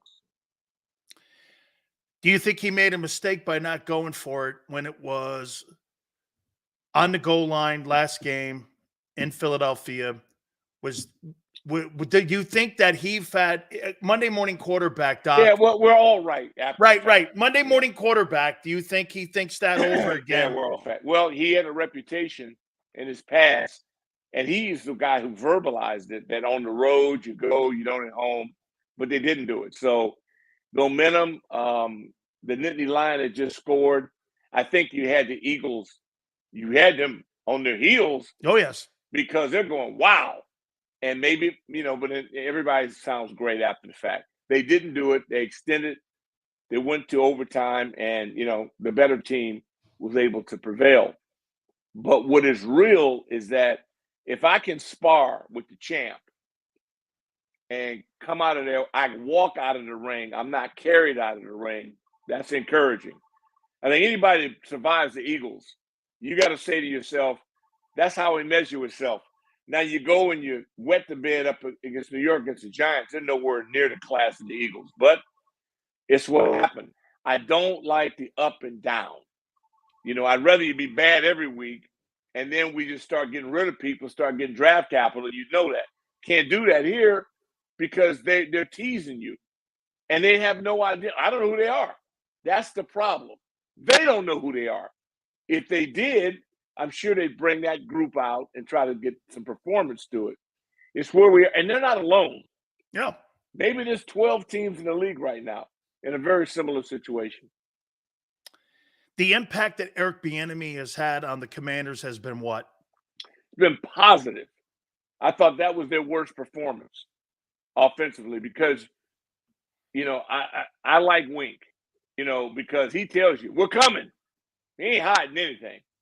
So if a guy tells you he's aggressive and tell you that he is going to challenge your manhood and come at you, you got to have a better counter than they had. And they had some opportunities, but again, can't make people catch the ball. And they're going to bring, they're coming. And if your counter is to be 5 to 7 steps back in that pocket, as opposed to sprinting or moving out of that, you chose that. You chose it. You did it. It didn't work. Sam Howell, has he impressed you enough for you to say, you know what? Yeah, he's the future of the team. He's just got to clean things up. And this, Doc, guys need more reps sometimes to figure out who they are, because you could look at a guy in the first 100 reps versus the last 100 reps, and the guy could click in with the last 10 reps of that 100 reps, and all of a sudden the light bulb goes on. Oh, yeah. Is that where we are here with Sam Howell? I'd like to hope that I'm right. My gut tells me that if he can't get rid of the ball and he ends up with 150, you just cannot. He's holding a grenade. Yeah. So how long can a guy hold a grenade and then you trust him? So that's the one glitch. And I would have pulled him a couple of weeks ago for his own safety. He got hit like 8 or 9 times, and I would have thought that was it. Because I have a guy in Brissett that has proven he can play in this league, because I would have been trying to win the game I'm in, not teaching a lesson. The rest of those guys in there, they shouldn't have to wait through that. But they decided not to. So got to live with it. I like him. He's tough. He's got a gun. In this league, some guys have done it, but usually the guy with the rifleman wins because it's just physics. If he can get that ball in quicker, these DBs are cat quick. We're talking about tenths of a second to determine your fate in this league. So I want the guy with the gun. But the guy who's got to have the gun and he's got to have the brain that connects to know when to fire. I've got to measure a guy differently who holds a grenade in his hand and gets blown up over and over and over. The question is, how much of that can you take? At what point does it become torture as opposed to teaching? Well, then that expands onto this question here. How many and how much of those 40 sacks that he's taken do you think are Sam Howell inflicted versus the media blaming the O-line and the fans and everyone around the league going, well, they don't have a very good O-line. Well, like you said, if you got a quarterback holding on to that grenade too long, I don't care who you have back there. It's not all on him. No. Trust me. Some of those are clean, perfect no-hitters. You're hoping if an offensive line guy, if a guy can't give you 2 seconds, then maybe he shouldn't be in the league. You're going to get some incredible – I think there's 6, I call them predators. And they're like amazing individuals. And we've seen them. There's about 6 of them. And they're giving you at 2.1, they're coming. Thank God there's only about half a dozen of them. And I call them aliens. And the kid in Pittsburgh, the kid in Vegas, the kid in Cleveland, the kid in Dallas, the kid in San Francisco. I don't care what you do to them, they find a way to get to you eventually. Now, opening play, Giants come in, that wasn't on the kid. It was a jailbreak. You know, if I got a back coming in, these backs, they're not blocking these predators. They may get in the guy's way. So maybe you got to move the pocket. That's what coordinators have. That's what EB's got to figure out a way to do it. So I would think it's 50-50, not all on him, but we're a unit. So if one guy breaks down, we all break down. They got to figure it out. And that's what they pay them to do. And so far, they're not doing a real good job at it.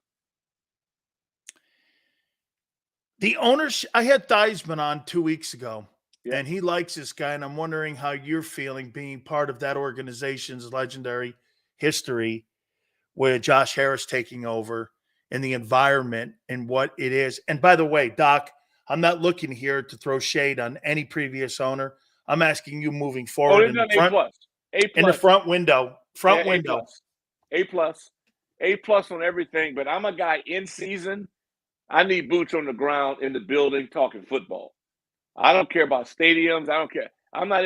I need to know what immediate help can you help this group that's there right now trying to win games on a weekly basis. That's a lot to put on them.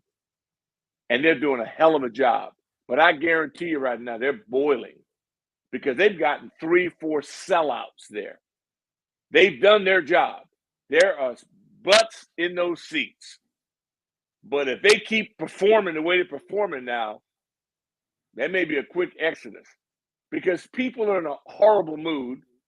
They've been treated like horse manure from the prior organization, and now they've embraced it. These guys done a great job, but they have other interests.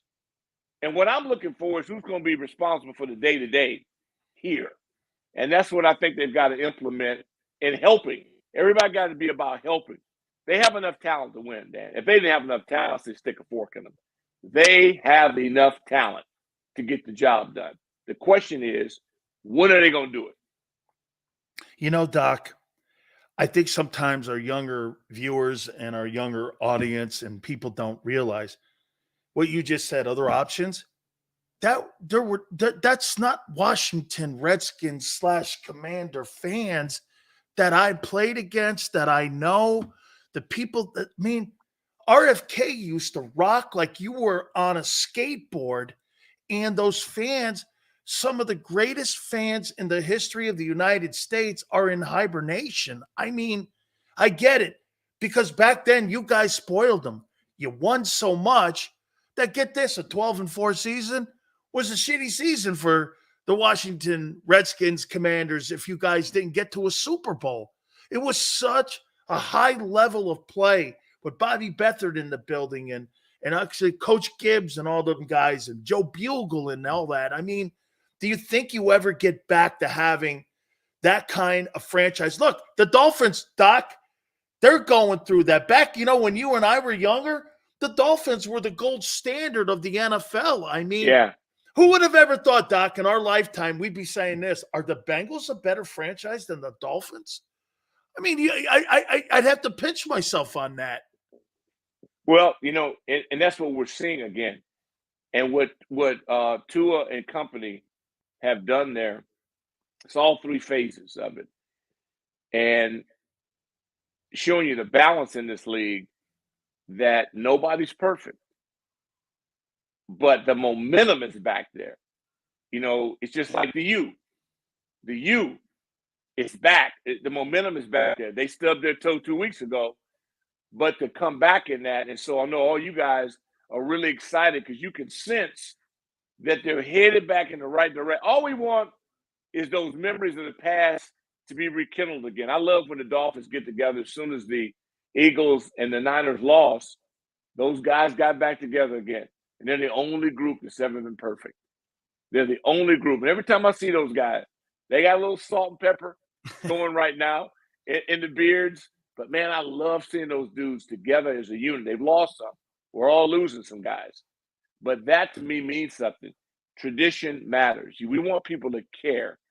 And you still breathe that. Any uniform that you wore, you want to see those guys right. The old sombrero, they took one. I mean, Falcons went down there and beat them in their place. I mean, and that's kind of like, wow. So, but at least they're fighting again. I mean, they have purpose. I'm pulling for Todd, man. He wore burgundy and gold. But hey, it happens. We want now, from the viewer standpoint, week to week, we got clashes. It's exciting to watch it. The Lions fell. That was, I'm like going, Lions lost. And you're going, wow, we're shocked that they lost. Dan's done a hell of a job. He's got the roar back in the Motor City. So that's cool. You know, we love seeing that. I love seeing what's going on right now. But it's still open, man. It's open. And I don't know what version of the burgundy and gold will show up on Sunday. That and honestly, it's all I can tell you because I don't have any idea. And that's not good. You ought to pretty much know what kind of effort you're going to get. The ball may not bounce you away every week, but I should be able to guarantee you that my guys are going to fight you all the way to the end. How about this, Doc? When you were on a Super Bowl Redskins team, and you knew immediately, didn't you, going into that respected year, the identity. Is that kind of what you're saying about this team now? You just really don't know. And we're going into the halfway point of the season. We just truly don't know what the identity of the Commanders are right now. I don't know. You got 10 weeks. I know that. The good news is that you got 10 weeks. Everything is within your grasp. And it's going to get harder and harder every week because, you know, these powder puff training camps everybody's having now. September is kind of like training camp. Guys are working their way into it. We're starting to see some vicious hits. We're starting to get football going now. Guys are getting cranked up. And October, Halloween is on. You got to have your crap together or you're out. And the cream's going to start rising to the top. And you know it, and I know it. It's coming around the corner. This week is pivotal.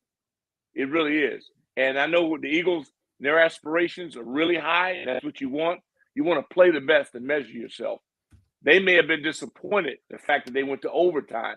They also lost, they lost last year at home, snapped their streak. So I think the Commanders have their respect, and that may even bring out more dog in them. So hopefully Washington's going to be clicked. If you heard the locker room comments after the game, guys were irate, but talk is cheap. And they need to have that attitude in their clubhouse every day this week preparing. If they do, I guarantee they're going to fight. The question is, are they going to be skillful enough to win the ball game? Couple last questions for you, Doc. Okay. Do you agree, Doc, that this game, like you said, is not just pivotal on the season, on what kind of record and the future of Ron Rivera, but you mentioned next Tuesday's trading deadline, 2 and away, that could it be something like this? Say they put another L up there. Could it be a situation where they're building for the future because of the new ownership that I'm not saying fire Ron or this and that, but I'm saying, could you see the Commanders get into a position kind of like the Titans are right now where you maybe see the hand go up? I could never envision that, but under the circumstances, the ownership group would then have to have boots on the ground. I don't think you can do that with your attention in several of the sports. Whoever is in charge of the Commanders then would have to be looking at assets. In other words, I don't want this current group affecting the future of anything unless they're going to be a part of the future of it.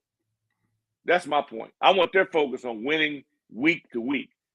So I just think it's way too complicated to predict, they'll move this and move that. I think their focus ought to be on trying to beat the Eagles, period. Chase Young, has he rebounded in your opinion? He's rebounding. You see it again. You see the kid we saw his rookie year because, to me, that kid, his rookie year, Doc, I'm going to make this, and I know a lot of people won't agree with me.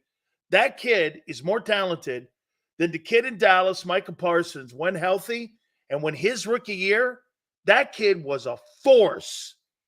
And if he gets back to that guy, he's a him. Oh, he's that guy. Yeah. He was that guy. Question is, will he be that guy again? Yep. He's showing promising signs. But, we had young man who's a predator out in San Diego gets 6 sacks when he came up against a shorty, a guy that maybe shouldn't be in the league. That's when I know you're there. The Giants put guys, they had just met them. They just interviewed guys and put them in a game. And we get 2 sacks? No, you need to get 5 sacks if you get a shorty in front of you, if you all that. I don't know if we have anybody like that. If we do, they're holding talent hostage because I don't see the results of that. If that's who you are. I'm not saying that we have any of them, but if we do, we'd see it on the field in the game. It's not anything to be talked about. It's not a commercial. It would be in the game. And this week, again, that's your chance. The Eagles' O-line is among the best in football. So if I'm a part of the Commanders' front and everything that's been said, this is a heavyweight championship. This is it. This is prime time, big time. It doesn't get any better, bigger, or better. And everybody that is what they say they are, we'll all know by 4 o'clock on Sunday. Doc, finally here. And I'm going to do the old man get off my lawn here. Oh, no, be you. Okay. And I'm going to say this to you. That's why people watch you. When I watch Travis Kelce or I watch some of these tight ends and I watch guys like you, Bavaro, them dudes who were, Kellen Winslow was an outlier then back in the day. Okay. Like but there was a different tight end. And it wasn't really kind of like LT when he first came into the league. Nobody rushed from the outside perimeter with an OLB. Nobody did that. And they had to realize, and then all of a sudden now the league has become dominant in tight ends. When you see the tight end position today, you don't label them tight ends, do you? Or do you label them something else? No. I mean, watching the Niners. But they're completely different than your style of play. It's a different, it's the offense. They work within their offense. Kansas City's offense features, requires it. They got it. And again, you got 15. But Kelce and 15 are magical. If you watch the Niners, and they played without Debo. And that's like taking Trent Williams. Yeah, and boy, do I know him. So they have 2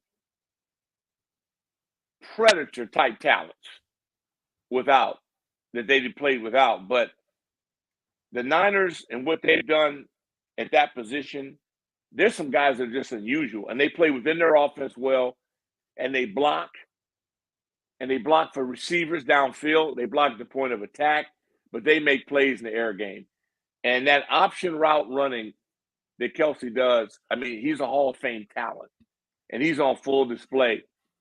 And I haven't seen anything like it because the game now and the offense, the passing game, Winslow would be the closest thing I could say, but that was with Don Coryell and Joe Gibbs and that offense. They were way ahead of themselves at the time. But Francis did some similar things. Gonzalez did some. He's just freaks, Hall of Fame guys that are playing now. If you can do that and win, now you got my attention. These guys ain't on last place teams doing this. They're on first place teams, doing this. And that's what. And Philly has been in a similar situation now because the receiver position they have now, what Philadelphia has done, I don't know anybody that's acquired talent as rapidly as they've done and had perfect fits for it. To me, it's amazing. Do you think, hey, Doc, do you think that what you're seeing with Howie Roseman, he's a modern day Beathard? Bobby Beathard? Yeah, that's what I'm thinking about. It's not only do they hit bullseyes in what they get, whether they've done in the backfield, now they've done it at multiple positions. Both receivers, tight end, running back, quarterback, DT, linebacker, safety. They just made a trade for a safety. That's my point. He's aggressive while on top. Now, that shows me a lot. Nobody wants to deal business with him, and yet they're still pulling these deals off. That's executive of the year type status. They're nailing it. They're not alone because everybody's now kind of aggressively going after this kind of talent. But can you win with it, or do you just build up stats? They're winning with it. I mean, that's the most impressive thing to me. You can be on a last place team throwing the ball, you're trailing every game, you're just stacking up stats. These dudes are stacking up W's with this extraordinary talent that's unselfish. And they're working together in a way that it's beautiful. I love the game. So watching it going, that kid at Dallas 11, I love him to death. Because you got to kill him to not have him be a factor on the play. From any number of positions, he just makes it happen. I'm sorry Diggs went down because I love seeing greatness at work. And now they have to compensate for that. But Lawrence inside, they're ferocious. They come up every time. There's not a third down play that they're not actively involved in on it. They're never missing an action. You may get the ball off. You may score against them, but they hit you upside the head.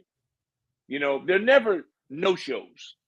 That to me is ultimate greatness, is that on third down is your down. You ain't missing an action. No excuses. You beat them on the last play, and they end up hitting you on the top of the head. Your guy makes a play. It's like Montana's play, the most famous play in the old stadium in San Francisco. It's highly contested. Downs is my boy Downs. Everybody's doing their job. They just got it 1 inch over you. That to me is NFL competition at its finest. Man, I'll tell you what, I knew Bobby Beathard final years of his life when because he lived in San Diego and he would go surfing. He liked to go surfing. This guy was running, surfing, paddle. He'd have been paddle balling. He'd have been doing whatever. Craziest thing you ever see. You go to the beach and there's Beathard out there on a surfboard, and you're like, So I get him in studio, and I was like, what were those years like in Washington? Acquiring people, It's funny because Beathard would have been sensational today because of what you were talking about with Howie Roseman. You guys were taking people that people were going, they're kind of past their prime, and they were doing all that. Yeah, no. And they had taken everything from what Coach Allen did, and didn't he? In your opinion, don't you think he took with what Coach Allen did and just modified it? And those guys were just great talent evaluators. Yeah, same thing's going on down in Miami now. You're getting innovative people, but they're also doing it now with the schemes. Yeah, they're matching, and the same thing that I have for Andy Reid and what's going on in Kansas City. When you lose a generational talent, the cheetah, and then you win the Super Bowl the next year. I know, man. I'm like, and then I look at people talking, they're young. Yeah, they had their defense is young, and they won the world championship with youth. Now, I know they got 1587, but let me tell you, they got a lot more than that. That you're balling out. You're getting guys to play and concentrate, and they're not breaking curfews. They're not wrecking cars. There's no gun charges. They're running a clean program and kicking your behind with it. And they gave up a generational talent, a sure gold jacket participant. Cheetah is must see. And now he's matched up with a genius in structure. It's not just one guy having a year. Everybody over there is having their year. And they're fast and furious. That's what I call them. I mean, you just to watch the Dolphins, I don't want to play against them. I want to watch them because it's just fun to watch. And then you get inspired now. So defensively, you feel like the oddball out. And I love the match. You got a young offensive creativity guy, and you go get a grizzled veteran that comes in defense. I love that match. It's old school, new school combined. They get a beautiful combination. Minnesota's doing a similar thing as well. Minnesota, that win was not an accidental win. Best game he's played as an. Wait, you saw him in Washington. So happy you for think Kirk. That's his best game he ever played? Beat the Eagles, won the championship at Philly. Yeah, he's at that level. He did it, but defensively, I mean, how about matching up? Oh yeah, how the Vikings. Brian Flores. Oh, love him. He got a raw deal in Miami, in my humble opinion. Yeah, he did. But he didn't let it stop him. It just made him bigger and better. And wait till they get some more personnel. Wait till they can get his type of guy on defense. I mean, it's fun to watch. I love to watch people that evolve. They don't take what people give them or label them by. They recreate themselves. And the Vikings now, who have the worst perception in the world, they didn't blow it. They built on it. And who they beat? A lot of people consider the best team in the National Football League. And they beat them. Now they're shorthanded. Everybody has a play with one hand behind their back every once in a while. But the Niners are big enough. If Debo plays, might have been a difference maker, but he didn't.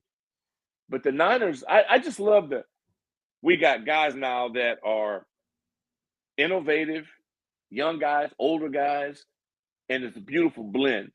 And people sold out. As a consumer, man, it was a treat to watch that last night. In the midst of all the baseball that's going on. Philly, I'm watching the Philly, I'm watching Dusty, I'm watching all this, and you're flicking around going, can I believe this? This is a phenomenal time right now, seeing these athletes going all out and providing a lot of entertainment and yet selling out and giving us good ball. Doc, I can't thank you enough for our friendship, man. I love you to death. Oh, man, I love you, man. Hey, man. Just watching you do your thing, because this is Viking type football. This is Spartan type football. The way you deliver it and set it up there, man, and it's old school, new school. Right now, it's just the right thing. And again, I'm happy because I know this is coming back for you. Yeah, I saw it. Look at that, man. A UCLA man doing that for me. Hey, man, got to. Man, look, I saw it with The Rock. When you had The Rock on, I'm like, I saw you guys doing your thing. I'm like, yeah. And it's beautiful, man. When you get Michael Irvin on, let me know. I will. Again, please. Oh, by the way, Ed Too Tall said hi. Let me tell you what. I hate saying all these good things about Cowboys, but I got to be honest with you, man.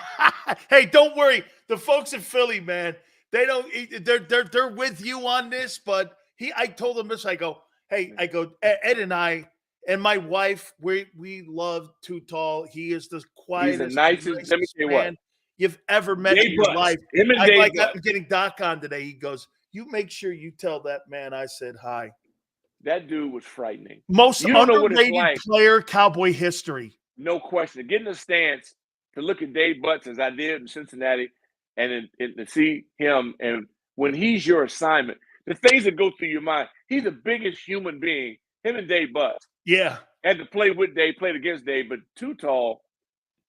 And too. To see this guy, you don't know what it's like to see this guy in a 3-point stance. Or we're in motion, and you going, and you know that he's your target. He's 6'9". I know it, dude. And I'm telling you, and he's had leverage for a big dude. Yeah. And a tall guy. Most big guys, but no, he had everything, man. And he's just, and I'm so glad that I was able to survive it. Him playing them and Randy, those guys, man. Shit, Harvey on the other side. Oh, man, but all of them, they were so dynamic in what they did. And even though we didn't hate them, you wanted to beat them, they wanted to beat you, but the rivalry was so intense. Was John Dutton on that Cowboy D-line? Yeah, man, Dutton's on that team. But Reggie, the Eagles front, all the fronts we had to deal with. I'm going to tell you what, they go back to that green, that Kelly green. Yeah, that's great what I mean. Sunday. It reminded me of Jerome. Yeah, it did. Jerome Brown, all of them that we had to deal with. And Reggie, it was just, what you had to work in our division and the Giants. And, LT and all of them, everybody was stacked. So, to get through a season through that division, through the East, man, Carl Banks, Harry, it just. Van Pelt. Van Pelt. I had to deal with him in college. He played at Michigan State. We opened up with him out of UCLA. This dude was a human wrecking ball. I tell you, the hardest I ever got hit in my life in college. He's in there killing people, and I'm telling Vermeil, let me go in. I got hit so hard. When your face hurts, he stopped me from talking. I used to talk a lot during the game. I'll go in there. That dude hit me, and I said, that's it. He ended my all. I never spoke again during the game. That dude, man, I'm telling you what, the East and the guys that we had to compete against. It's just absolutely amazing that you're still alive. You can walk and talk. But those dudes were good dudes, man. It really was. And it's something that when you have ultimate respect for people you have to compete against. And we never killed anybody. They never killed us. We never killed them. They won. We won. And all of us, and why I love the East, is that we're the only division that everybody has a Lombardi. Absolutely. In the division. Absolutely. Doc, I love you very much, and I thank you so much. Our friendship goes a long way and Forever, many decades. Forever. Thank you again. I want to get one more you up here because I'm going to send this to the University of Miami. Yeah. Hey, Doc, thank you, my friend. I'll see you down the line. All right. Love you too, man. All good. Fantastic. Doc Walker, must listen to in the Washington, D.C. area. So many years part of the broadcast team for the Washington Commanders. Champion, and I'll tell you what, a champion human being. One of my dearest friends, and I love the guy so much. And by the way, was on in D.C. all those years doing radio, and just a must-listen-to guy. So much thanks. I appreciate you guys so much. Thank you, guys. Please hit the like button. Xander, Big Joe, we thank you.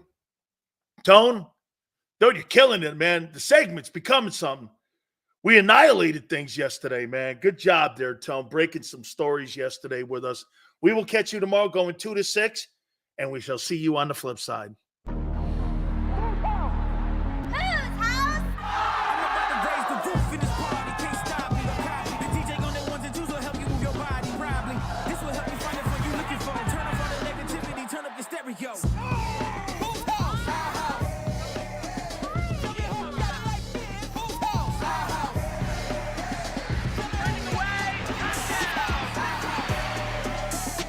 Football and Hooters, the perfect pair.